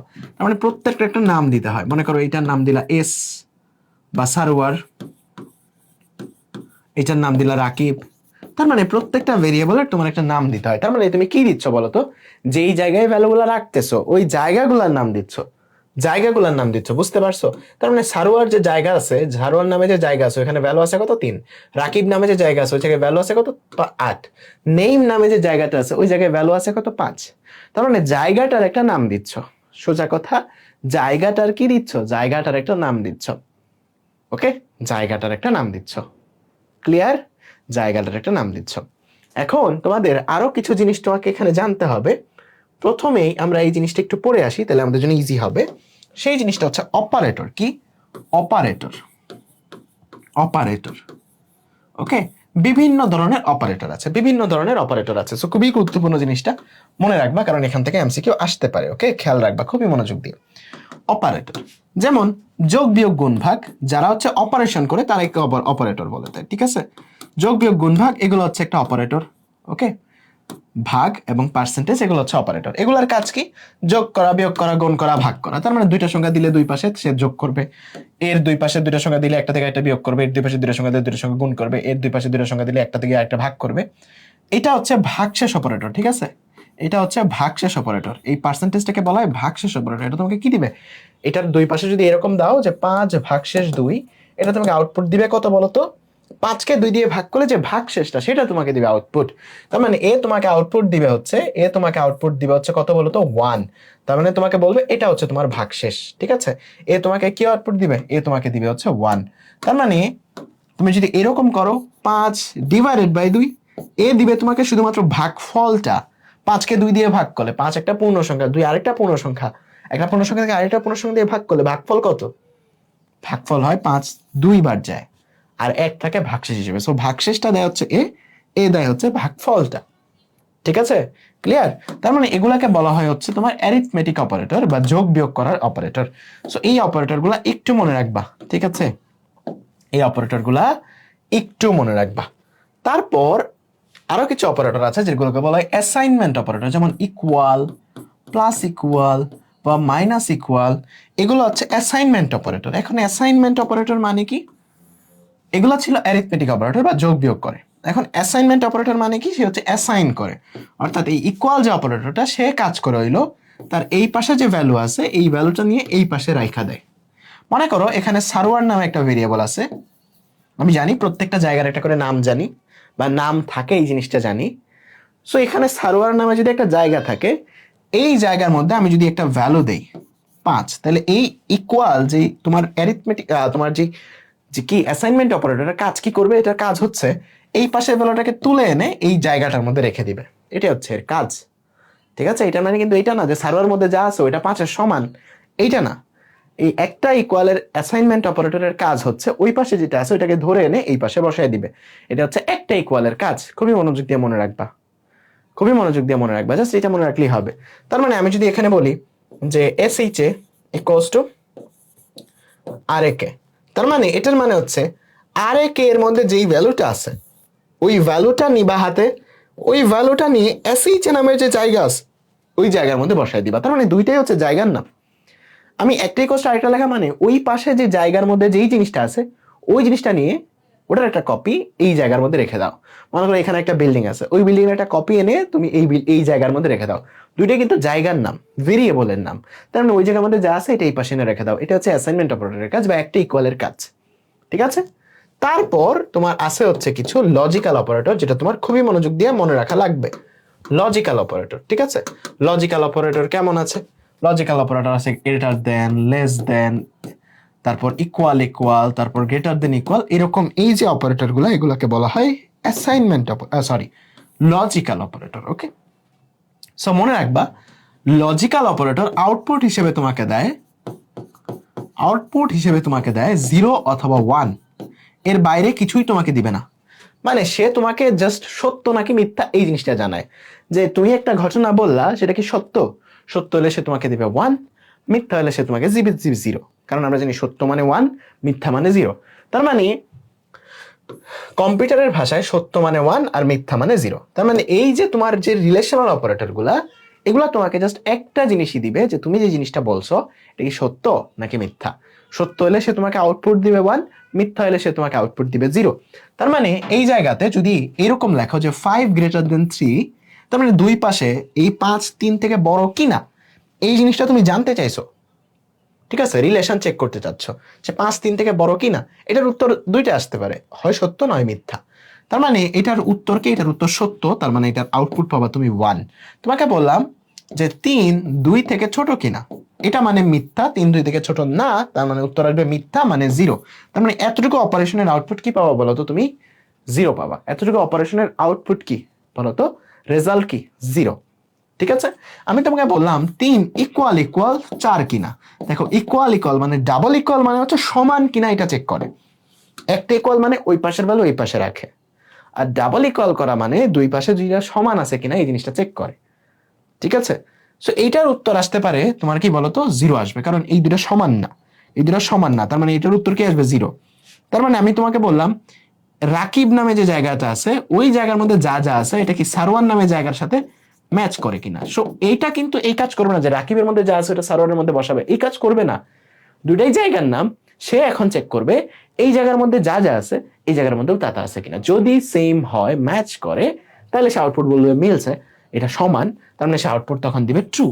আর যদি ম্যাচ না করে এর ভিতরে যেটা, তখন সে আউটপুট দিবে 1। তার মানে এটার মধ্যে আউটপুট কি আসবে সেটা আমরা বলতে পারতেছি না, এটা ডিপেন্ড করতেছে এইটার মধ্যে কি আছে এবং এটার মধ্যে কি আছে। ঠিক আছে, বুঝতে পারছো? তো জিনিসটা খুবই খুবই ইম্পর্টেন্ট, খুবই খুবই ইম্পর্টেন্ট। সো আমরা ভেরিয়েবল বানানো শিখছি। ভেরিয়েবল মানে একটা জায়গা, যেই জায়গার মধ্যে আমরা ভ্যালু রাখতে পারবো। তার মানে আমি যদি এরকম ভাবে লিখি যে একটা জায়গা আমি নিলাম, এই রাকিব নামের জায়গায় যদি আমি এখন এই জিনিসটা লিখি, এই জিনিসটা লেখার মানে কি? এই জিনিসটা লেখার মানে হচ্ছে ইকুয়াল একটা অ্যাসাইনমেন্ট অপারেটর, অর্থাৎ 5 যে ভ্যালুটা আছে এটা তুলে এনে রাকিবের মধ্যে রেখে দাও। তার মানে রাকিবের মধ্যে কি ভ্যালু আছে বলো তো? 5 ভ্যালুটা আছে। ঠিক আছে, রাকিবের মধ্যে কি ভ্যালু আছে বলো তো? 5 ভ্যালুটা আছে। এন্ড মনে রাখবা প্রোগ্রামিং এ যখনই সি প্রোগ্রামিং এ কোনো একটা স্টেটমেন্ট ইন্ড হয়, কোনো একটা কাজ শেষ হয়ে যায়, স্টেটমেন্ট ইন্ড হয়ে যায়, তখন লাস্টে একটা সেমিকোলন বসে। এই জিনিসটা মনে রাখবা, লাস্টে একটা সেমিকোলন বসে যখনই স্টেটমেন্ট ইন্ড হবে। যখনই স্টেটমেন্ট ইন্ড হবে, স্টেটমেন্ট বলতে বোঝাচ্ছি মনে করো একটা পার্টিকুলার কাজ, ঠিক আছে, যা করতে যাচ্ছিলা সবটা শেষ, তখন তোমার হচ্ছে একটা সেমিকোলন বসবে। বা যা করতে চাচ্ছিলা সবটা যদি শেষ না হয়, তাইলে তো ভাইয়া সেমিকোলন বসবে না। তার মানে যা করতে চাচ্ছিলা পুরো স্টেটমেন্টটা যদি ইন্ড হয়, তাহলে সেমিকোলন বসবে। তার মানে ভেরিয়েবলের মধ্যে মান কিভাবে রাখতে হয় এটা আমরা জানি, যে রাকিবের মধ্যে এখন আমি 5 রাখলাম, একটু পরে আমার মন চাইলো যে না আমি আগের 5 সরা এখন 6 লিখবো। তার মানে এখন কাহিনীটা কি হয়েছে বলতো? আগে রাকিব নামের জায়গাটার মধ্যে 5 এসে রাখছিলা, এখন ওই জায়গা থেকে 5 সরে যে ওই জায়গার মধ্যে এখন 6 এসে স্টোর হয়েছে। ঠিক আছে, বুঝতে পারছো? এখন তোমার আরেকটা জিনিস ইম্পর্টেন্ট হচ্ছে তোমার যে জায়গাগুলো আছে, বক্সগুলো আছে, বা তোমার যে জায়গাগুলা বা ভেরিয়েবলগুলা, এগুলোর তো একটা নাম দিতে হয়, তুমি সেটা জানো যে প্রত্যেকটাকে একটা ইন্ডিভিজুয়াল নাম দিতে হয়। মনে করো আমি এবিসি নাম দিলাম, এখন এই এবিসির মধ্যে কোন বক্সে কি রাখবা এটা তোমাকে বলে দিতে হয়। যে জিনিসটা হচ্ছে ডেটা টাইপ। এই জিনিসটার নাম কি? এই জিনিসটার নাম হচ্ছে ডাটা টাইপ। ওকে, যে তোমার ভেরিয়েবলটার মধ্যে কি টাইপের ডেটা রাখবা।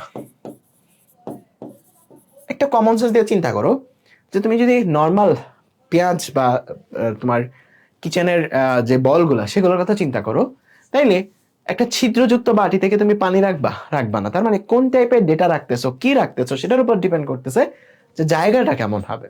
তার মানে আমারও এই জায়গাতে আমি দেখতে পাচ্ছি যে আমার জায়গার প্রয়োজন আছে, যে জায়গাগুলোকে বলি আমরা ভেরিয়েবল। তার মানে এখানে কি রাখতেছি সে অনুযায়ী আমার কিছু ডেটা টাইপের প্রয়োজন আছে। যেই ডেটা টাইপ যেরকম, ওই রকমের জায়গা আমরা ডিক্লেয়ার করব। মনে করো যেখানে আমরা একটা সংখ্যা রাখবো, সেখানে একটা সংখ্যার রাখার মতো জায়গা ডিক্লেয়ার করব। যেখানে একটা বর্ণ রাখবো, সেখানে বর্ণ রাখার মতো একটা জায়গা ডিক্লেয়ার করবো। বুঝতে পারছো? তো জিনিসটা খুবই লজিক্যাল এন্ড সেন্স মেক করে, রাইট? তার মানে আমরা কি টাইপের ডেটা রাখতেছি সেটাও কিন্তু ডিপেন্ড করতেছে। আমরা কি একটা সংখ্যা রাখতেছি নাকি একটা অক্ষর রাখতেছি, সেটাও কিন্তু ডিপেন্ড করতেছে। সো আমাদের এইরকম ডেটা আছে হলো, এইরকম ডেটা টাইপ আছে হলো চারটা, মনে রাখবা। একটা হচ্ছে ইন্টিজার, যেটা হচ্ছে পূর্ণ সংখ্যা। আমি যদি পূর্ণ সংখ্যা রাখতে চাই, তখন আমাদের ডেটা টাইপটা দিতে হয় আইএনটি বা ইন্টিজার। ওকে, আরেকটা ডেটা টাইপ আছে হচ্ছে ক্যারেক্টার বা সিএইচএআর, ক্যারেক্টারের ছোট্ট ওয়ার্ড, মানে ছোট্ট ভার্সন। এটা হচ্ছে যখন তুমি বর্ণ বা প্রতীক রাখতে চাও, যেমন ABCD বা কমা, সেমিকোলন, বা তুমি হচ্ছে একটা পার্সেন্টেজ বা যে কোনো প্রতীক তুমি রাখতে চাও সংখ্যা বাদে, পূর্ণ সংখ্যা বাদে, সেগুলো হচ্ছে ক্যারেক্টার হিসেবে ট্রিট হবে। বা সংখ্যারা নিজেরাও ক্যারেক্টার হিসেবে ট্রিট হতে পারে, 0, 1, 2 এগুলো ক্যারেক্টার হতে পারে বা বর্ণ হতে পারে। ঠিক আছে, ওকে। পরবর্তীতে যে ডেটা টাইপটা আছে সেটা হচ্ছে ফ্লট। পরবর্তীতে যে ডেটা টাইপটা আছে সেটা হচ্ছে ফ্লট। ফ্লট হচ্ছে ভগ্নাংশের জন্য, ভগ্নাংশের জন্য, ভগ্নাংশের জন্য, ভগ্নাংশ, ভগ্নাংশের জন্য।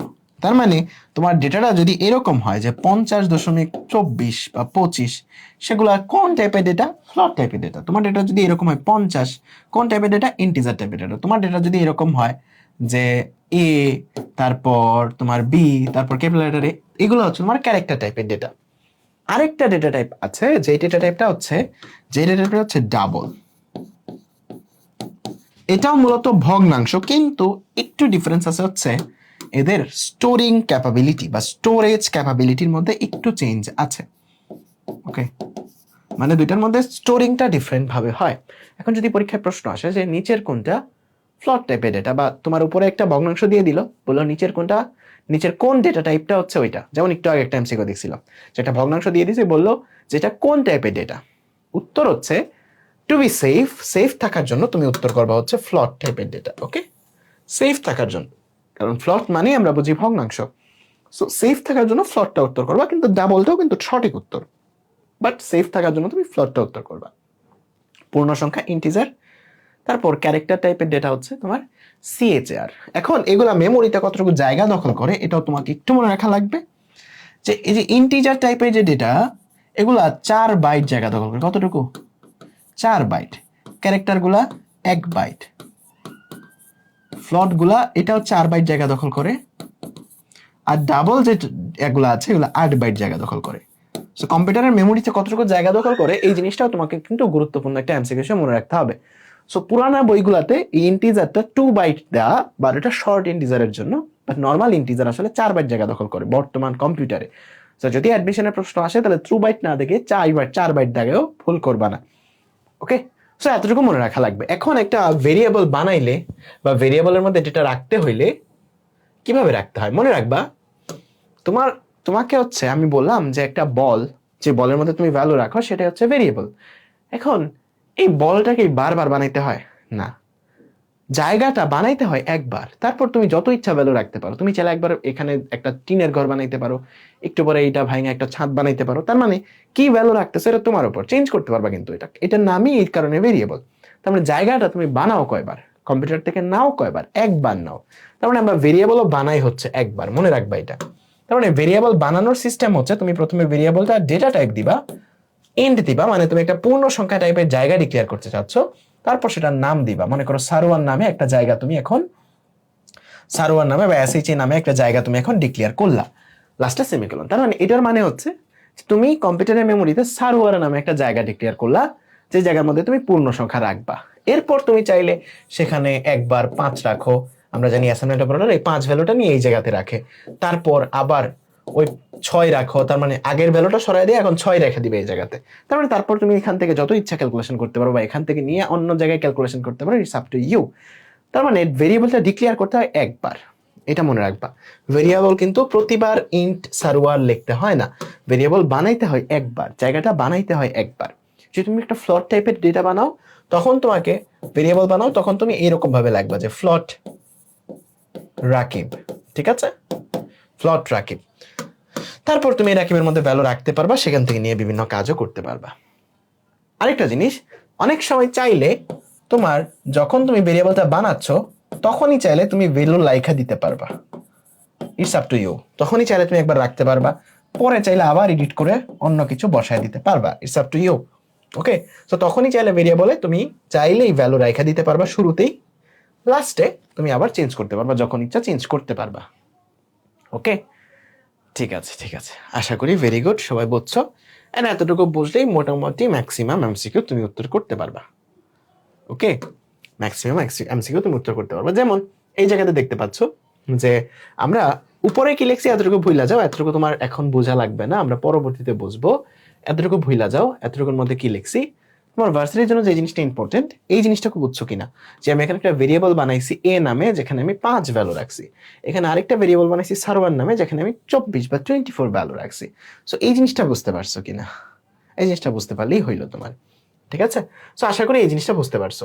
এখন এই ভেরিয়েবলের যে নামগুলা, এই নামগুলাতেও আমাদের কিছু রুলস রেগুলেশন মানতে হয়। সো এই জিনিসটা তোমার ভার্সিটির জন্য একটু ইম্পর্টেন্ট, কারণ ভেরিয়েবলের নামে কি ইউজ করা যায় না, বা নিচের কোনটা ভ্যালিড নাম না বা ভ্যালিড ভেরিয়েবলের নাম না, এটা একটা এমসিকিউ হিসেবে আসতে পারে, ঠিক আছে। সো মনে রাখবা, ভেরিয়েবলের নামগুলা বা পুরো সি প্রোগ্রামিংটা কেস সেন্সিটিভ, অর্থাৎ ছোট হাতের লেখার অক্ষরে লেখা একটা ভেরিয়েবলের নাম আর বড় হাতের লেখা একটা ভেরিয়েবলের নাম সেম না। মনে করো এসএইচ এ যদি একটা ভেরিয়েবল বানাই আর এসএইচ এ যদি একটা ভেরিয়েবল বানাই, তারা কিন্তু সেম না, তারা ডিফারেন্ট। এই কারণে এটার নাম হচ্ছে কেস সেন্সিটিভ, মানে ছোট হাতের লেখা আর বড় হাতের লেখা দুটো ভিন্ন জিনিস মিন করে, একই জিনিস মিন করে না। কিন্তু এইচটিএমএল কিন্তু কেস সেন্সিটিভ না, সেখানে বড় হাতের লেখা লিখলেও যা, ছোট হাতের লেখা লিখলেও তা, কিন্তু কনভেনশন অনুযায়ী আমরা এইচটিএমএল এ ছোট হাতের লেখা লিখি। সো সি প্রোগ্রামিংটা কেস সেন্সিটিভ, সো মনে রাখতে হবে এটা। তারপর সি প্রোগ্রামিং এর ভেরিয়েবলের নামগুলাতে যে প্রথম অক্ষরটা আছে, প্রথম যে ক্যারেক্টারটা আছে, সেটা কখনোই কোনো নাম্বার হইতে পারবে না। তোমাকে এটা অবশ্যই হতে হবে কোনো অ্যালফাবেট, মানে এবিসিডি অথবা আন্ডারস্কোর, এর বাইরে কিছু হইতে পারবে না। তার মানে তোমার ভেরিয়েবলের নামের প্রথম অক্ষরগুলা হয় আন্ডারস্কোর হইতে হবে, অথবা ইংরেজি কোনো একটা অক্ষর হইতে হবে, ইংরেজি কোনো একটা বর্ণ হইতে হবে, ঠিক আছে। এর বাইরে কিছু হইতে পারবে না। তার মানে হ্যাশ এস এইচ এটা হইতে পারবে না, 24SH এটা হইতে পারবে না, কারণ প্রথম যে বর্ণটা এটা অবশ্যই একটা ইংরেজি লেটার হইতে হবে অথবা আন্ডারস্কোর হইতে হবে। সো এই জিনিসটা লাগবে। ওকে, নামের মধ্যে কোনো কমা থাকতে পারবে না, এটাও কিন্তু মাস্ট, কোনো কমা বা স্পেস থাকতে পারবে না। এন্ড অবশ্যই নামের মধ্যে কিছু স্পেশাল ক্যারেক্টার ইউজ করা যাবে না, যেমন স্পেস মানে তোমার খালি বা খালি জায়গা দেওয়া যাবে না, আশ্চর্যবোধক চিহ্ন, তারপর হ্যাশ, তারপর হচ্ছে পার্সেন্টেজ, এই জিনিসগুলো ব্যবহার করা যাবে না নামের মধ্যে, ঠিক আছে। তাইলে আমাকে এখন বলো, এই জায়গাতে এই যে এই নামটা কি ভ্যালিড? না, এই নামটা ভ্যালিড না, কারণ কোন রুলে এটা বাদ হয়ে গেছে, যে প্রথম অক্ষরটা কোনো সংখ্যা হইতে পারবে না, একটা হতে হবে অ্যালফাবেট অথবা আন্ডারস্কোর। তার মানে এই শর্তের মধ্যে এটা বাতিল হয়ে গেছে। এটা কারেক্ট, কারণ এখানে প্রথম অক্ষরটা একটা কি, একটা আন্ডারস্কোরই আছে, সো এটা কিন্তু কারেক্ট। এখানে এটা কারেক্ট না, কারণ এখানে কি মধ্যে স্পেস আছে, তার মানে এটা কারেক্ট না।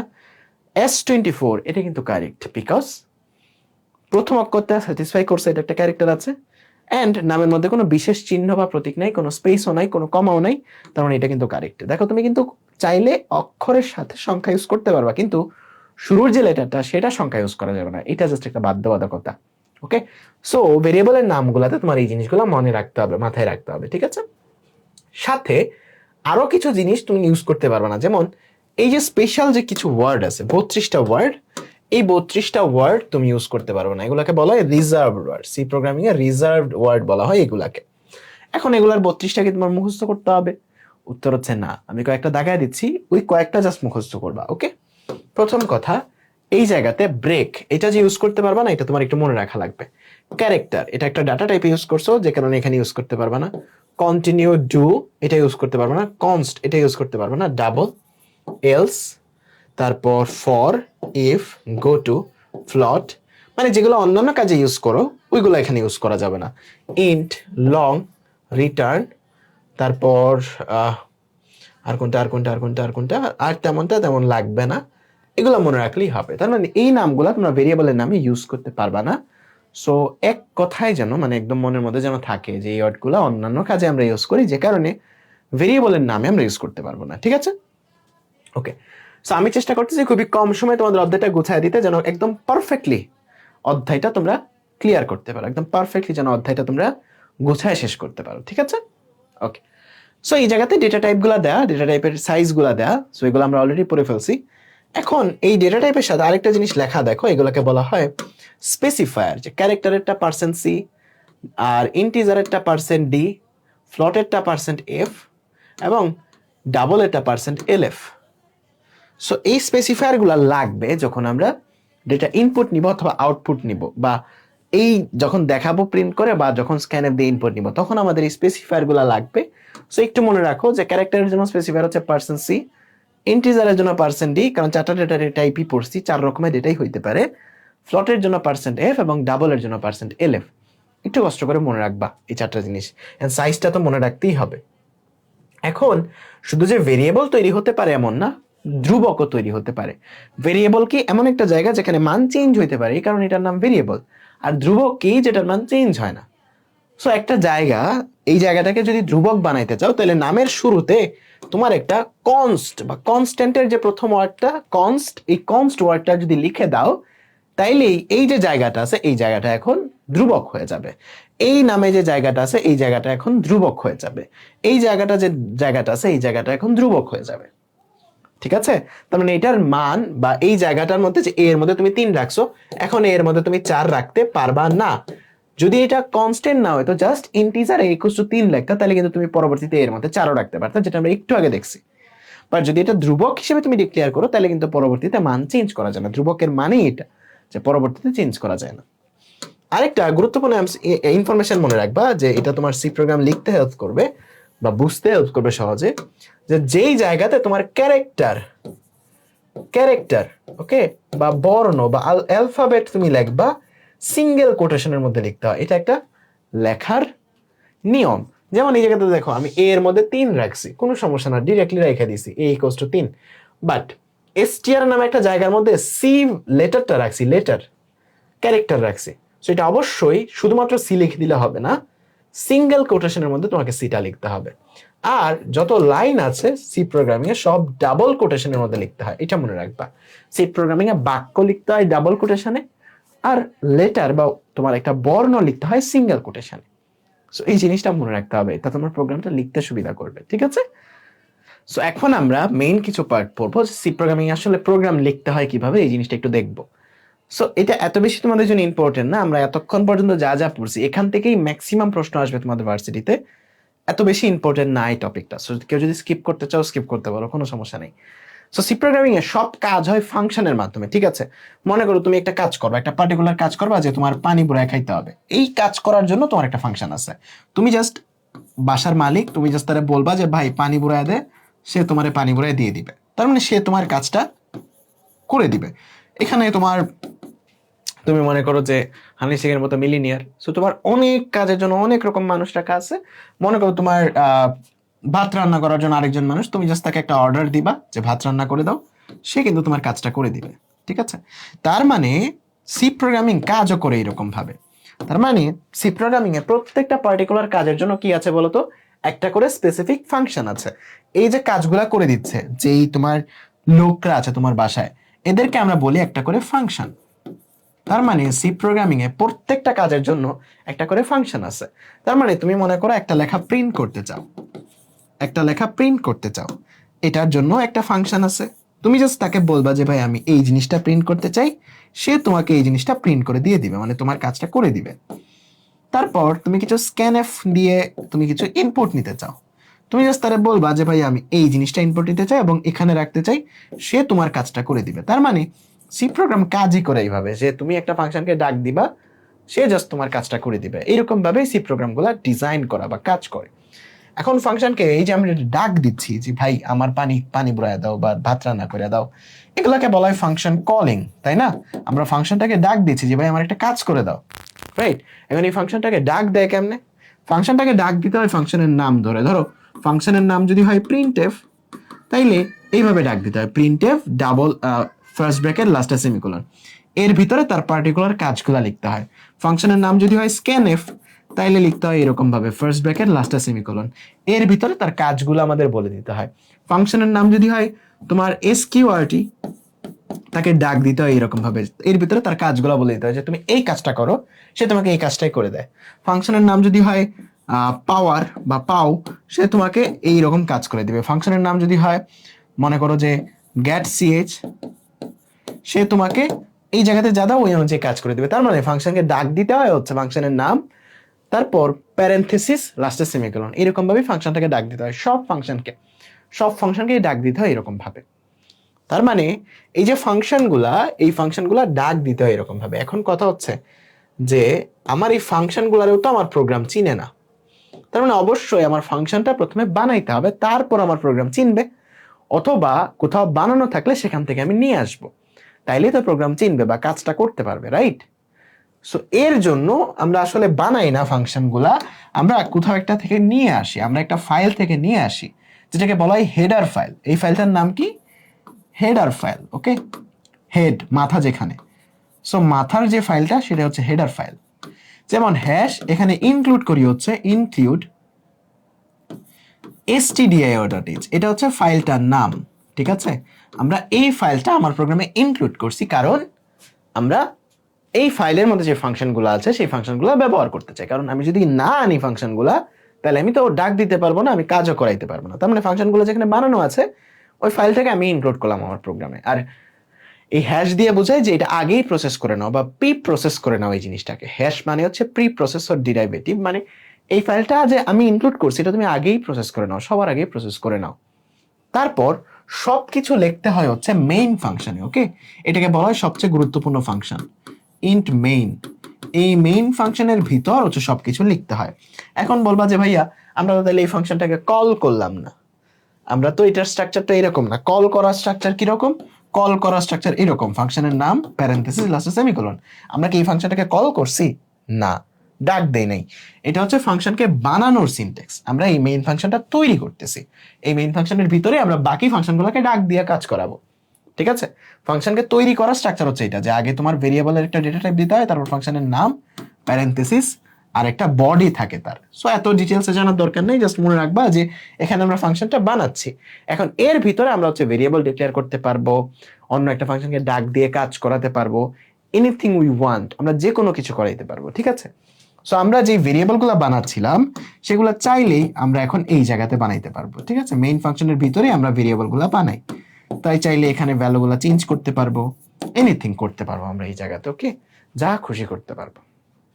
ওকে, সো যেই জিনিসটা তোমার এখন দরকার যে আমরা ফাংশনগুলোকে কল করেই প্রত্যেকটা কাজ করাইতে পারি। প্রিন্ট করার জন্য প্রিন্টএফ ফাংশনে কল করি, স্ক্যান করার জন্য বা ইনপুট নেওয়ার জন্য স্ক্যানএফ ফাংশনে কল করি। এখন এই ফাংশনগুলো কোনটা কোন জায়গায় বানানো আছে ওই ফাইলগুলো তো আমাকে ইনক্লুড করতে হবে, তাই না? সো এই যে তুমি যে ফাইলগুলো ইনক্লুড করতেছো এর ভিতরে কোন কোন ফাংশন আছে এই জিনিসটা একটু গুরুত্বপূর্ণ, ঠিক আছে? যেমন তোমার stdio.h, যেটা হচ্ছে তোমার ইনপুট আউটপুটের জন্য। std মানে standard, i means input, o means output. So standard input আউটপুটের জন্য যে ফাংশনটা বা লাইব্রেরিটা, সেই লাইব্রেরির মধ্যে তোমার এই ফাংশনগুলো আছে, প্রিন্টএফ, স্ক্যানএফ, গেট সিএইচ, পুটস, এগুলা, ঠিক আছে? এই ফাংশনগুলো তোমার stdio.h এর মধ্যে আছে। conio.h এর মধ্যে আছে গেট সিএইচ, তারপর হচ্ছে ক্লিয়ার স্ক্রিন, এই ফাংশনগুলো আছে, নাম মনে রাখা লাগবে না। math.h এর মধ্যে স্কোয়ার রুট এবং ফাংশন পাওয়ার, সাইন, কজ, মানে ম্যাথের যত কিছু সবকিছু হচ্ছে math.h এ আছে। তার মানে এখান থেকে এমসিকিউ আসতে পারে যে এসকিউআরটি ফাংশন কোন হেডার ফাইলে থাকে। অপশন নিচে দেওয়া conio.h, stdio.h, তারপর math.h, তারপর আরো কিছু string.h থাকতে পারে। তোমার উত্তর কোনটা হবে? তোমার উত্তর হবে ম্যাথডরি। সো একটু গুরুত্বপূর্ণ, এই স্লাইডটা একটু মনে রাখতে হবে। ঠিক আছে, দেখো অধ্যায়টা খুবই বড়, শিখলে অনেক কিছু শিখতে পারো, প্রোগ্রাম কেমন লিখতে হয়, কিভাবে প্রত্যেকটা প্রবলেম সলভ করতে হয়। কিন্তু আমাদের ভার্সিটি অ্যাডমিশনের জন্য এত কিছু আমাদের দরকার নাই। আমাদের যতটুকু দরকার আমরা ততটুকুই খুব গুরুত্ব দিয়ে পড়তেছি। ঠিক আছে, এতটুকু তুমি যদি পড়তে পারো তাহলে তোমার মনের মধ্যে এতটুকু তোমার কনফিডেন্ট থাকা উচিত যে তুমি এমসিকিউ গুলা, যে অল্প এমসিকিউ আসবে সেগুলো তুমি পারবা। ঠিক আছে, আমি ওই জিনিসগুলোই তোমাদের দেখাচ্ছি যেখান থেকে এমসিকিউটা আসতে পারে। সো খুব মনোযোগ দিয়ে এই স্লাইডের যেগুলো দাগায় দিলাম এগুলো একটু কষ্ট করে মনে রাখবা। ঠিক আছে, যে কোনটা কোন ফাইলে থাকে, কোন ফাইলটা ইনক্লুড করতে হয় আমাদের। ওকে, এরপর পুরো সি প্রোগ্রামিং এ আর তোমার তেমন কিছু পড়াশোনা করার দরকার নাই। এখন হচ্ছে প্রিন্টএফ ফাংশন কাজ কিভাবে করে। প্রিন্টএফ ফাংশন কাজ করে হচ্ছে এরকম ভাবে, আমরা জানি ফাংশনকে ডাক দিলেই সে একটা কাজ করে। দেখো মেইন ফাংশনের ভিতর আমরা অন্য একটা ফাংশনকে ডাক দিলেই সে কোনো একটা কাজ করে। এখন প্রিন্টএফ ফাংশনকে তার কাজটা হচ্ছে, একটা তুমি যদি একটা সংখ্যা দাও বা একটা বাক্য দাও, সে সেটা প্রিন্ট করে দেবে। সো একটা ফাংশনকে ডাক দেওয়ার সিস্টেম হচ্ছে এটা। এখন তার মধ্যে যদি একটা বাক্য দাও, সেই বাক্যটাকে জাস্ট প্রিন্ট করে দেবে। এখন বাক্য দিতে হইলে জানি কি করতে হয়, বাক্য দিতে হইলে সেটাকে ডাবল কোটেশনের মধ্যে লিখতে হয়, যে আই ইট রাইস। ঠিক আছে, বাক্য দেয়া মানে সেটা ডাবল কোটেশনের মধ্যে দিতে হয়। তার মানে তার ডাবল কোটেশনের ভিতরে তুমি যা দিবা সেটাই তোমাকে আউটপুটে দেখাবে বা আউটপুট স্ক্রিনে তোমাকে দেখাবে।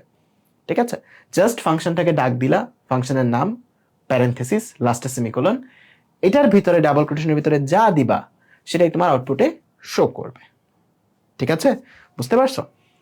এখন তুমি মনে করো কিছু একটা কমেন্ট করতে চাচ্ছ। সি প্রোগ্রামের কমেন্ট করতে হয় হচ্ছে এরকম, দুইটা ফরওয়ার্ড স্ল্যাশ দিয়ে। তুমি যা লিখবা সেটা আসলে প্রোগ্রাম হিসেবে ট্রিট হবে না। ঠিক আছে, সেটা আসলে প্রোগ্রাম হিসেবে ট্রিট হবে না, সেটা ট্রিট হবে কমেন্ট হিসেবে। মানে সেটা প্রোগ্রামে কাজ করবে না, সেটা ট্রিট হবে হচ্ছে যে তুমি প্রোগ্রামটা বোঝার জন্য কিছু একটা এক্সট্রা লাইন লেখছো, সেটা আসলে প্রোগ্রামের অংশ না, সেটা লিখতে হয় এরকম ভাবে। আর যদি মাল্টিপল লাইন হয়, মনে করো 2-3টা লাইন হয়, তখন তোমাকে এরকম ভাবে লিখতে হয়, একটা ফরওয়ার্ড স্ল্যাশ তারপর স্টার, যা ইচ্ছা তুমি লেখো, এটা আসলে প্রোগ্রামের অংশ না। তারপর ক্লোজও করতে হয় এরকম ভাবে, যে একটা স্টার তারপর ফরওয়ার্ড স্ল্যাশ। সো এরকম ভাবে তোমার মাল্টিপল লাইন তুমি কমেন্ট লিখতে পারো। সো কমেন্টগুলো আসলে প্রোগ্রামের অংশ না। এখন তুমি যে প্রিন্ট করতেছিলা, প্রিন্ট করার সময় আরেকটা ব্যাপার হচ্ছে যে তুমি কোনো একটা পার্টিকুলার জায়গাতে কোনো একটা সংখ্যা দেখতে চাচ্ছ।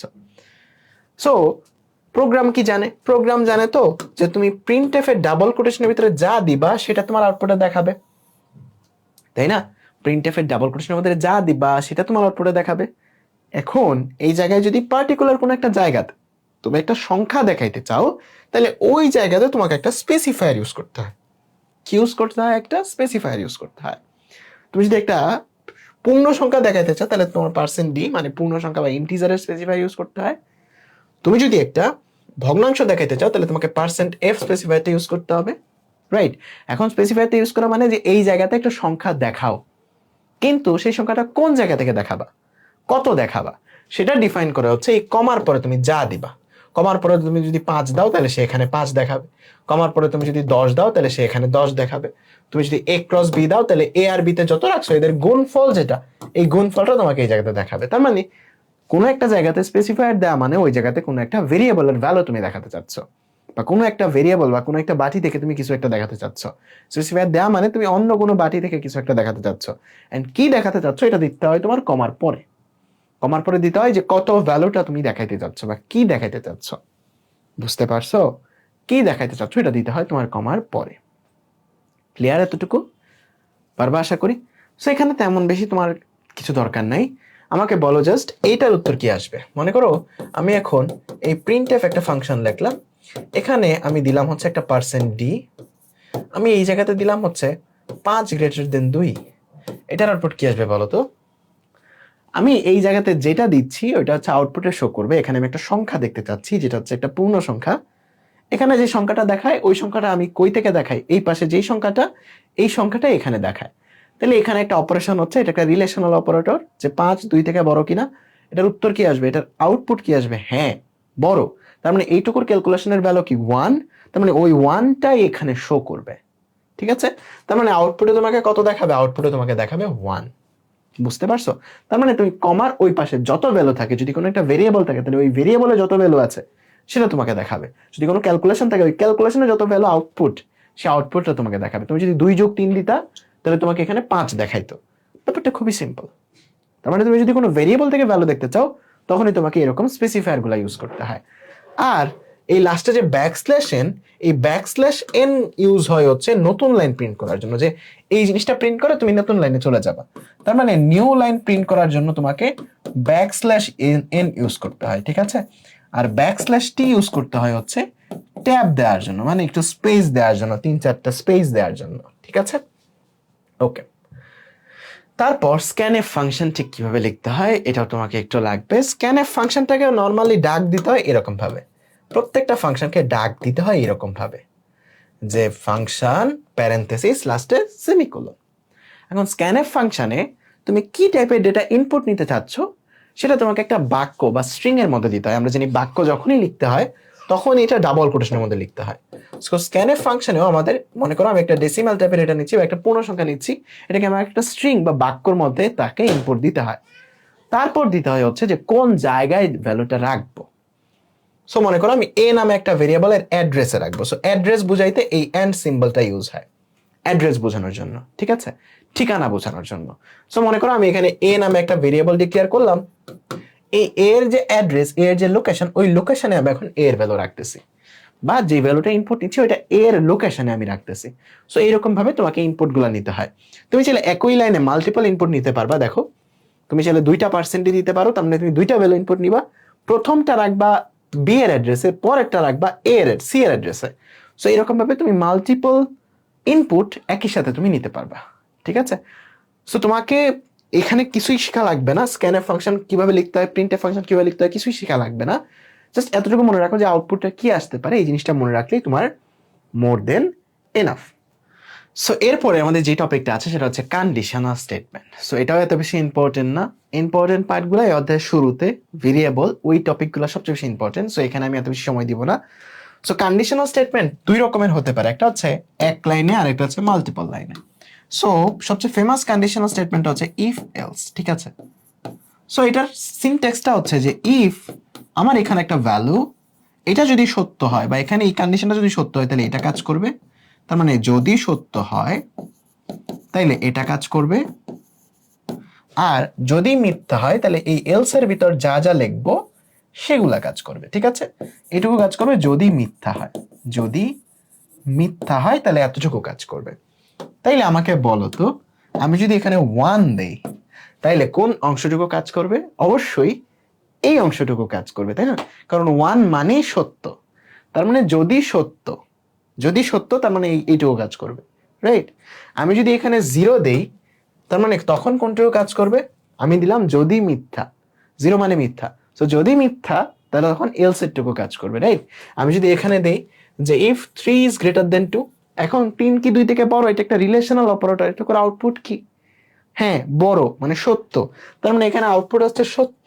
তার মানে ইফ সত্য তখন তোমার এতটুকু কাজ করবে। তার মানে তুমি এই ইফের এইটুকুর ভিতরে দেওয়া হচ্ছে একটা কন্ডিশন, এই কন্ডিশনটুকু সত্য হইলে তোমার এতটুকু কাজ করবে, এই কন্ডিশনটুকু মিথ্যা হইলে তোমার এতটুকু কাজ করবে। খুবই সিম্পল জিনিসপত্র। আরেকটা একই লাইনে করা যায়, সেটাকে বলা হয় ইনলাইন কন্ডিশনাল। সো এই জায়গাতে তোমার কন্ডিশনটা তুমি এরকম ভাবে দাও, কন্ডিশনটা এরকম ভাবে দাও। তারপর এখানে মনে করো তুমি টাস্ক 1 দাও, কোলন, এখানে তুমি তুমি দিতে পারো এটা হচ্ছে সত্য, এটা হচ্ছে মিথ্যা, আর লাস্টে সেমিকোলন, যেটা তোমার সিনট্যাক্স আছে। ব্যাপারটা হচ্ছে এরকম, আমি দিলাম এখানে 3 ইজ গ্রেটার দেন 2 কিনা। এটার উত্তরটা কি? এটার উত্তর সত্য, ট্রু। সত্য হইলে এখানে যা লিখবো সেগুলো কাজ করবে। মনে করো এখানে আমি যা লিখবো যে প্রিন্ট এফ এটা, তাহলে এটা কাজ করবে, সত্য যেহেতু এটা কাজ করবে। যদি মিথ্যা হইতো তাহলে এখানে যা লিখতাম সেগুলা কাজ করতো। তার মানে এটা হচ্ছে এক লাইনে লেখার ওয়ে, এটা হচ্ছে মাল্টিপল লাইনে লেখার ওয়ে। যেমন তুমি এই জায়গাতে প্রোগ্রামটা দেখতে পাচ্ছ, এই জায়গাতে যে এইটুকু যদি সত্য হয় তাহলে এইটুকু কাজ করবে, এইটুকু মিথ্যা হয়ে গেলে মানে এইটুকুর ভিতরে যদি মিথ্যা হয় বা কোনোভাবে ফলস আসে বা 0 আসে তাইলেই এইটুকু কাজ করবে, ঠিক আছে। যেমন এখানে কিছু প্রোগ্রাম দেখতে পাচ্ছ যে একটা সংখ্যা পজিটিভ নাকি নেগেটিভ এটা জাজ করার জন্য। সো তুমি একটা সংখ্যা ইনপুট নিলা এন এর মধ্যে, এই এনটা যদি 0 থেকে বড় হয়, দেখো এন 0 থেকে বড়, এটা কখন সত্য হবে? যদি এন এর ভ্যালুটা পজিটিভ হয়, রাইট। সো এন এর ভ্যালুটা যদি পজিটিভ হয় তবেই এইটুকু কন্ডিশনের রেজাল্ট সত্য হবে, মানে 1 আসবে বা ট্রু আসবে। সো ইফ এর মধ্যে যদি 1 আসে বা সত্য আসে তার মানে অবশ্যই এই ইফের বডিটুকু কাজ করবে, মানে এতটুকু কাজ করবে, অর্থাৎ তখন তুমি প্রিন্ট এফ করে দেখাই দিবা যেটা হচ্ছে একটা পজিটিভ নাম্বার। আর যদি এখানে একটা নেগেটিভ নাম্বার আসে তখন এটা ফলস হয়ে যাবে, মানে এখানে মিথ্যা আসবে, মানে ইফ মিথ্যা তখন তোমার এতটুকু কাজ করবে। ঠিক আছে, খুবই সিম্পল। এখন এই প্রোগ্রামগুলা তোমার লেখার দরকার নেই বা শেখারও দরকার নেই। এই প্রোগ্রামগুলা তোমার মোটেও লেখারও দরকার নেই, শেখারও দরকার নেই। যেমন এই সংখ্যাটাকে একটা জোড় সংখ্যা নাকি বিজোড় সংখ্যা, এটার জন্য একটা প্রোগ্রাম আছে। সো এখানে তুমি কি করছো, জোড় সংখ্যা বিজোড় সংখ্যা বের করার জন্য 2 দিয়ে ভাগ করতে হয় বা 2 দিয়ে ভাগশেষ নির্ণয় করতে হয়। সো আমি এন এর মধ্যে একটা ভ্যালু নিলাম, এই ভ্যালুটা 2 দিয়ে ভাগ করে ভাগশেষ যে সংখ্যাটা আছে ওই ভাগশেষ সংখ্যাটা রিম নামে একটা ভেরিয়েবলে রাখলাম বা রিম নামে একটা জায়গাতে রাখলাম। এখন আমি চেক করতেছি ওই জায়গার ভ্যালুটা 0 কিনা, মানে ভাগশেষটা 0 কিনা। 0 কিনা চেক করার জন্য রিলেশনাল অপারেটর কোনটা, ইকুয়াল ইকুয়াল ইকুয়াল ইকুয়াল দিয়ে আমরা সমান কিনা চেক করি। সো এটা যদি সমান হয় তার মানে অবশ্যই এটা জোড় সংখ্যা, তার মানে এইটুকু যদি সত্য হয়, ইফ এর ভিতরে যদি সত্য আসে তার মানে এইটুকু আমি কি লিখবো, যেটা একটা জোড় সংখ্যা। সো এটা একটা ইভেন নাম্বার আমি লিখে দিতে পারবো। আর ইফ এর ভিতরে যদি মিথ্যা চলে আসে তখন আমি বলে দিব যেটা একটা অড নাম্বার। সো এখান থেকে তোমাদের আর প্রোগ্রামগুলো বেশি লাগবে না। তোমার এসএসসি তে তোমার দরকার হয়তো এই জিনিসগুলা, যে তোমার বিভিন্ন 3টা সংখ্যার মধ্যে বড় সংখ্যা বের করো হ্যান তেন, সো এগুলো তোমার এখন আর তেমন বেশি দরকার নেই। ঠিক আছে, আমাদের আরেকটা জিনিস দরকার, সেটা হচ্ছে ইনক্রিমেন্ট বা ডিক্রিমেন্ট এই ইস্যুটা। দেখো ইনক্রিমেন্ট মানে কি বেতন বাড়া, ডিক্রিমেন্ট মানে কি বেতন কমা। সো ইনক্রিমেন্ট বলতে বোঝায় যে কোনো কিছুর মান যদি বাড়ে, মনে করো এ একটা ভেরিয়েবল আছে, আমি কি করলাম, এ এর ভ্যালুর সাথে 1 যোগ করে যেই ভ্যালুটা হলো সেটা আবার এর মধ্যে রাখলাম, তাই তো? এই কাজটাই তো এখানে হয়। এই একটা ইকুয়ালের কাজ কি, অ্যাসাইনমেন্ট অপারেটর সেটা কি করে, এই পাশের যে ভ্যালুটা আছে সেটা এই পাশে এনে রেখে দেয়। তার মানে আমি যদি আগে আগে যদি এইরকম করি, শুরুতে আমি এ এর মধ্যে রাখলাম 5, এখন এর মধ্যে কত থাকবে বলতো, এর মধ্যে এখন থাকবে 6, কারণ এর মধ্যে 5 আছে, ওই 5-এর সাথে এখন 1 যোগ হচ্ছে, হয়ে গেল যোগফলটা 6, ওই 6টা এখন যায় এর মধ্যে আবার রাখতেছে, মানে থাকতেছে এর মধ্যে। তার মানে এর মধ্যে এখন আউটপুটটা চলে আসবে কত, 6। এখন এই জিনিসটা আমরা আরো সহজভাবে খুবই সিম্পলিয়েস্ট ওয়েতে করতে পারি, সেটা হচ্ছে এত বড় লাইন না লিখে আমরা চাইলে এ প্লাস প্লাস লিখতে পারি। এ প্লাস প্লাস লেখা মানে আগে এর ভ্যালু যত ছিল এখন এর থেকে 1 বেড়ে গেছে। তার মানে আমার এর মধ্যে যদি থাকে 7, আমি যদি এ প্লাস প্লাস করি তার মানে এখন আমার এর মধ্যে কত আছে বলতো, আমি জাস্ট এটা মনে করো সাইড নোট দিয়ে লিখতেছি ডিফারেন্ট কালার দিয়ে, যেটা আসলে প্রোগ্রাম না, আমি জাস্ট তোমাদের বোঝানোর জন্য লিখতেছি। তাহলে এখন এই লাইনের পরে এর মধ্যে কত আছে বলতো, এই লাইনের পরে এর ভিতরে আছে হলো 8, কারণ 1 তুমি বাড়াইছো, এটাকে বলা হয় ইনক্রিমেন্ট। তুমি যদি এরকম লেখতা এর মধ্যে ছিল 7, তুমি এখন এ মাইনাস মাইনাস করছো, এটাকে বলা হয় ডিক্রিমেন্ট। তার মানে এখন এর ভিতর কত আছে, এর ভিতর তুমি বক্সটা খুলে দেখলে তুমি দেখবা 6 আছে। ঠিক আছে, প্লাস প্লাস হলো ইনক্রিমেন্ট আর মাইনাস মাইনাস মানে ডিক্রিমেন্ট, প্লাস প্লাস হলো ইনক্রিমেন্ট আর মাইনাস মাইনাস মানে ডিক্রিমেন্ট। ঠিক আছে, ওকে, প্লাস প্লাস হলো ইনক্রিমেন্ট, মাইনাস মাইনাস হলো ডিক্রিমেন্ট। এখন এই জায়গাতে দুইটা জিনিস আছে, যে দুইটা জিনিস তোমাদের একটু মনে রাখা লাগবে, যে এই ইনক্রিমেন্ট ডিক্রিমেন্টটা আবার 2 রকমের, একটা হচ্ছে প্রি ইনক্রিমেন্ট আর একটা হচ্ছে পোস্ট ইনক্রিমেন্ট। প্রি ইনক্রিমেন্ট কোনগুলা, যদি তোমার আগে প্লাস প্লাস থাকে এটাকে বলা হয় প্রি ইনক্রিমেন্ট, যদি পরে প্লাস প্লাস থাকে এটাকে বলা হয় পোস্ট ইনক্রিমেন্ট, যদি আগে মাইনাস মাইনাস থাকে এটাকে বলা হয় প্রি ডিক্রিমেন্ট, যদি পরে মাইনাস মাইনাস থাকে এটাকে বলা হয় পোস্ট ডিক্রিমেন্ট। অনেকটা বিয়ের আগের ফটোগ্রাফি এবং বিয়ের পরের ফটোগ্রাফির মতো। যদি আগে ফটোগ্রাফি হয় এটাকে প্রি ওয়েডিং ফটোগ্রাফি বলে, যদি পরে ফটোগ্রাফি হয় তাহলে এটাকে পোস্ট ওয়েডিং ফটোগ্রাফি বলে। মানে আগে মাইনাস মাইনাস থাকলে, আগে প্লাস প্লাস থাকলে সেটা প্রি ওয়েডিং, পরে প্লাস প্লাস থাকলে সেটা প্রি পোস্ট ইনক্রিমেন্ট, তাই না? বুঝতে পারছো? এখন দুটার কাজটা কি, প্রি মানে আগে, তার মানে এখানে আগে ইনক্রিমেন্ট হবে, আগে ইনক্রিমেন্ট মানে আগে প্লাস প্লাস লেখা মানে আগে ইনক্রিমেন্ট হবে, আগে মান বাড়বে বা কমবে, আগে মান চেঞ্জ হবে, তারপর বাকি যত কাজ আছে সেই কাজগুলো করবে। বাট এই জায়গাতে পরে মান চেঞ্জ হবে, পরে মান চেঞ্জ হবে, মান চেঞ্জ হবে। ঠিক আছে, পরে মান চেঞ্জ হবে। খুবই সুন্দর একটা এক্সাম্পল, মনে করো আমি এখানে প্রিন্টএফ দিয়ে একটা সংখ্যা প্রিন্ট করলাম %d, এই সংখ্যাটা আমি দেখাচ্ছি হলো এ নামক যে ভেরিয়েবলটা আছে এই ভেরিয়েবলটা থেকে। এখন আমার এ এর মধ্যে যদি 6 থাকে তাহলে বলো তো এখানে আউটপুট কত দেখাবে, অবশ্যই তাহলে এখানে আউটপুট দেখাবে 6, কারণ এ এর মধ্যে 6 আছে, এই এ এর মধ্যে 6 আছে, এই 6টা এখানে আউটপুট দেখাবে, রাইট? এখন যদি আমি এখানে দেই হচ্ছে এইরকম যে এ প্লাস প্লাস, আমি এখানে লিখে দিলাম কি এ প্লাস প্লাস, এর মানে কি এ এর ভ্যালু 1 বাড়বে কিন্তু আউটপুটটা কি শো করবে। এটা হচ্ছে মেইন পার্ট। দেখো খুবই মনোযোগ দিয়ে খেয়াল করো, প্লাস প্লাস পরে দেওয়া মানে পোস্ট ইনক্রিমেন্ট, মানে মানটা পরে বাড়বে, আগে দেখায় ফেলবে। তার মানে এর মধ্যে 6 আছে, আগে 6 দেখায় ফেলবে, তারপর এর ভ্যালু 7 হয়ে যাবে, তারপর এর জায়গাতে ভ্যালু 7 হয়ে যাবে। তার মানে দেখাবে 6, বাট এই লাইন এক্সিকিউট হওয়ার পরে এর ভ্যালু হবে 7। তার মানে এই লাইন এক্সিকিউট হওয়ার পরে এর মধ্যে কত আছে বলতো, 7 আছে, কিন্তু আউটপুট দেখাইছে 6, কারণ এটা পোস্ট ইনক্রিমেন্ট, পরে মান বাড়বে, আগে কাজ করে ফেলবে। কিন্তু এই জিনিসটা যদি এরকম থাকতো যে তোমার প্লাস প্লাস এ এরকম, তাইলে এটা মানে হচ্ছে প্রি ইনক্রিমেন্ট, মানে আগেই 6 থেকে এটা মান বেড়ে 7 হবে এবং এই 7টাই এখানে দেখাবে। তার মানে প্রিন্ট হবেও 7, এই লাইন শেষে এর মধ্যে থাকবেও 7। বুঝছো? সো এই হচ্ছে বেসিক ডিফারেন্সটা। প্রি ইনক্রিমেন্ট মানে আগে মানটা বাড়বে, তারপর কাজ করবে বা তারপর দেখাবে, আর পোস্ট ইনক্রিমেন্ট মানে আগে দেখায় ফেলবে, তারপর কাজ করবে। ওকে, ঠিক আছে। সো এতটুকু বেসিকটুকু জানলেই হয়ে যাবে। পরবর্তীতে আমাদের আছে হচ্ছে লুপ, অ্যারে, ফাংশন। এসির জন্য খুবই ইম্পর্টেন্ট ছিল লুপ, যে এই লুপ থেকে ওই লুপে কনভার্ট করো, কিন্তু ভার্সিটি অ্যাডমিশনের জন্য তেমন কোনো ইম্পর্টেন্ট না, কারণ এখান থেকে কোনো প্রশ্নই আসবে না।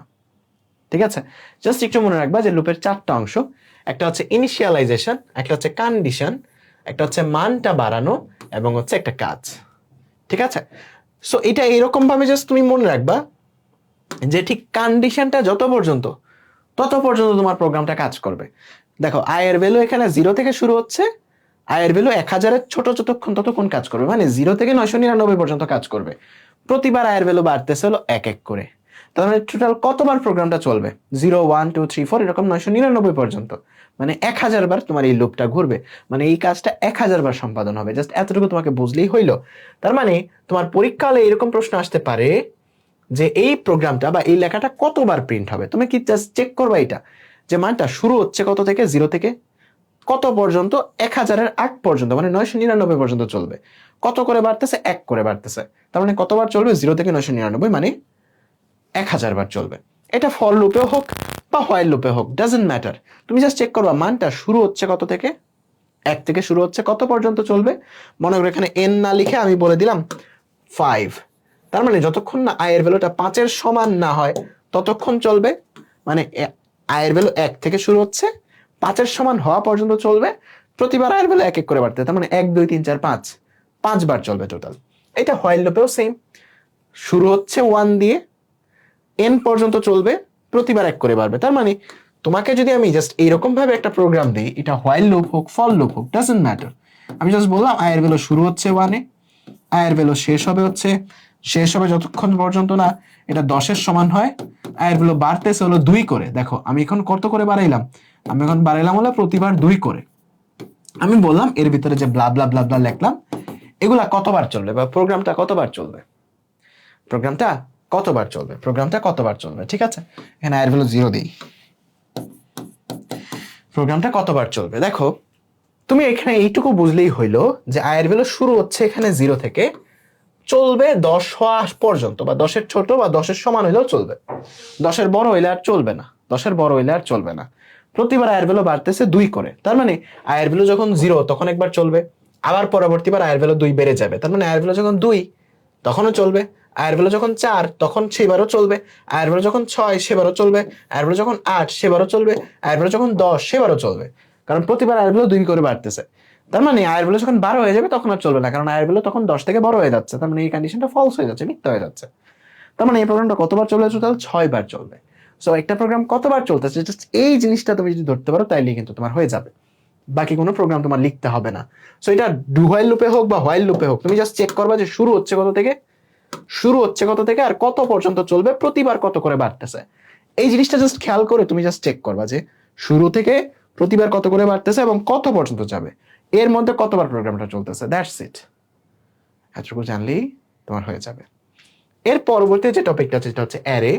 একদমই দরকার নেই আমাদের। অ্যারে হচ্ছে যখন আমরা একটা নামের ভেরিয়েবলে অনেকগুলো ভ্যালু রাখতে চাই, তখন আমরা অ্যারে নামে একটা কনসেপ্ট ইউজ করি। সো অ্যারে হচ্ছে মনে করো যে একটা ট্রেন, আগে আমরা একটা বগি নিয়ে কাজ করতেছিলাম, যে বগির মধ্যে ভ্যালু রাখতাম সেখান থেকে নিয়ে কাজ করতাম। অ্যারে হচ্ছে একটা লম্বা ট্রেন, অনেকগুলা বগি একটা নামে আছে, দরকার নেই আমাদের। ঠিক আছে, আমাদের এই জিনিসটা একদমই দরকার নেই। ঠিক আছে, অ্যারে জিনিসটা একদমই দরকার নেই, একদমই পড়ানো দরকার নেই তোমাদের। আর ফাংশন হচ্ছে যখন একটা কাজ আমরা বারবার করি তখন এটার আগে থেকে একটা ছাঁচ বানায় রাখি যেটার নাম হচ্ছে ফাংশন।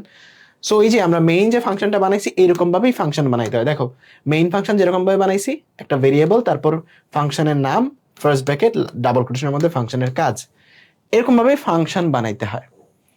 বাট এটা আমাদের লাগবে না, একদমই দরকার নেই।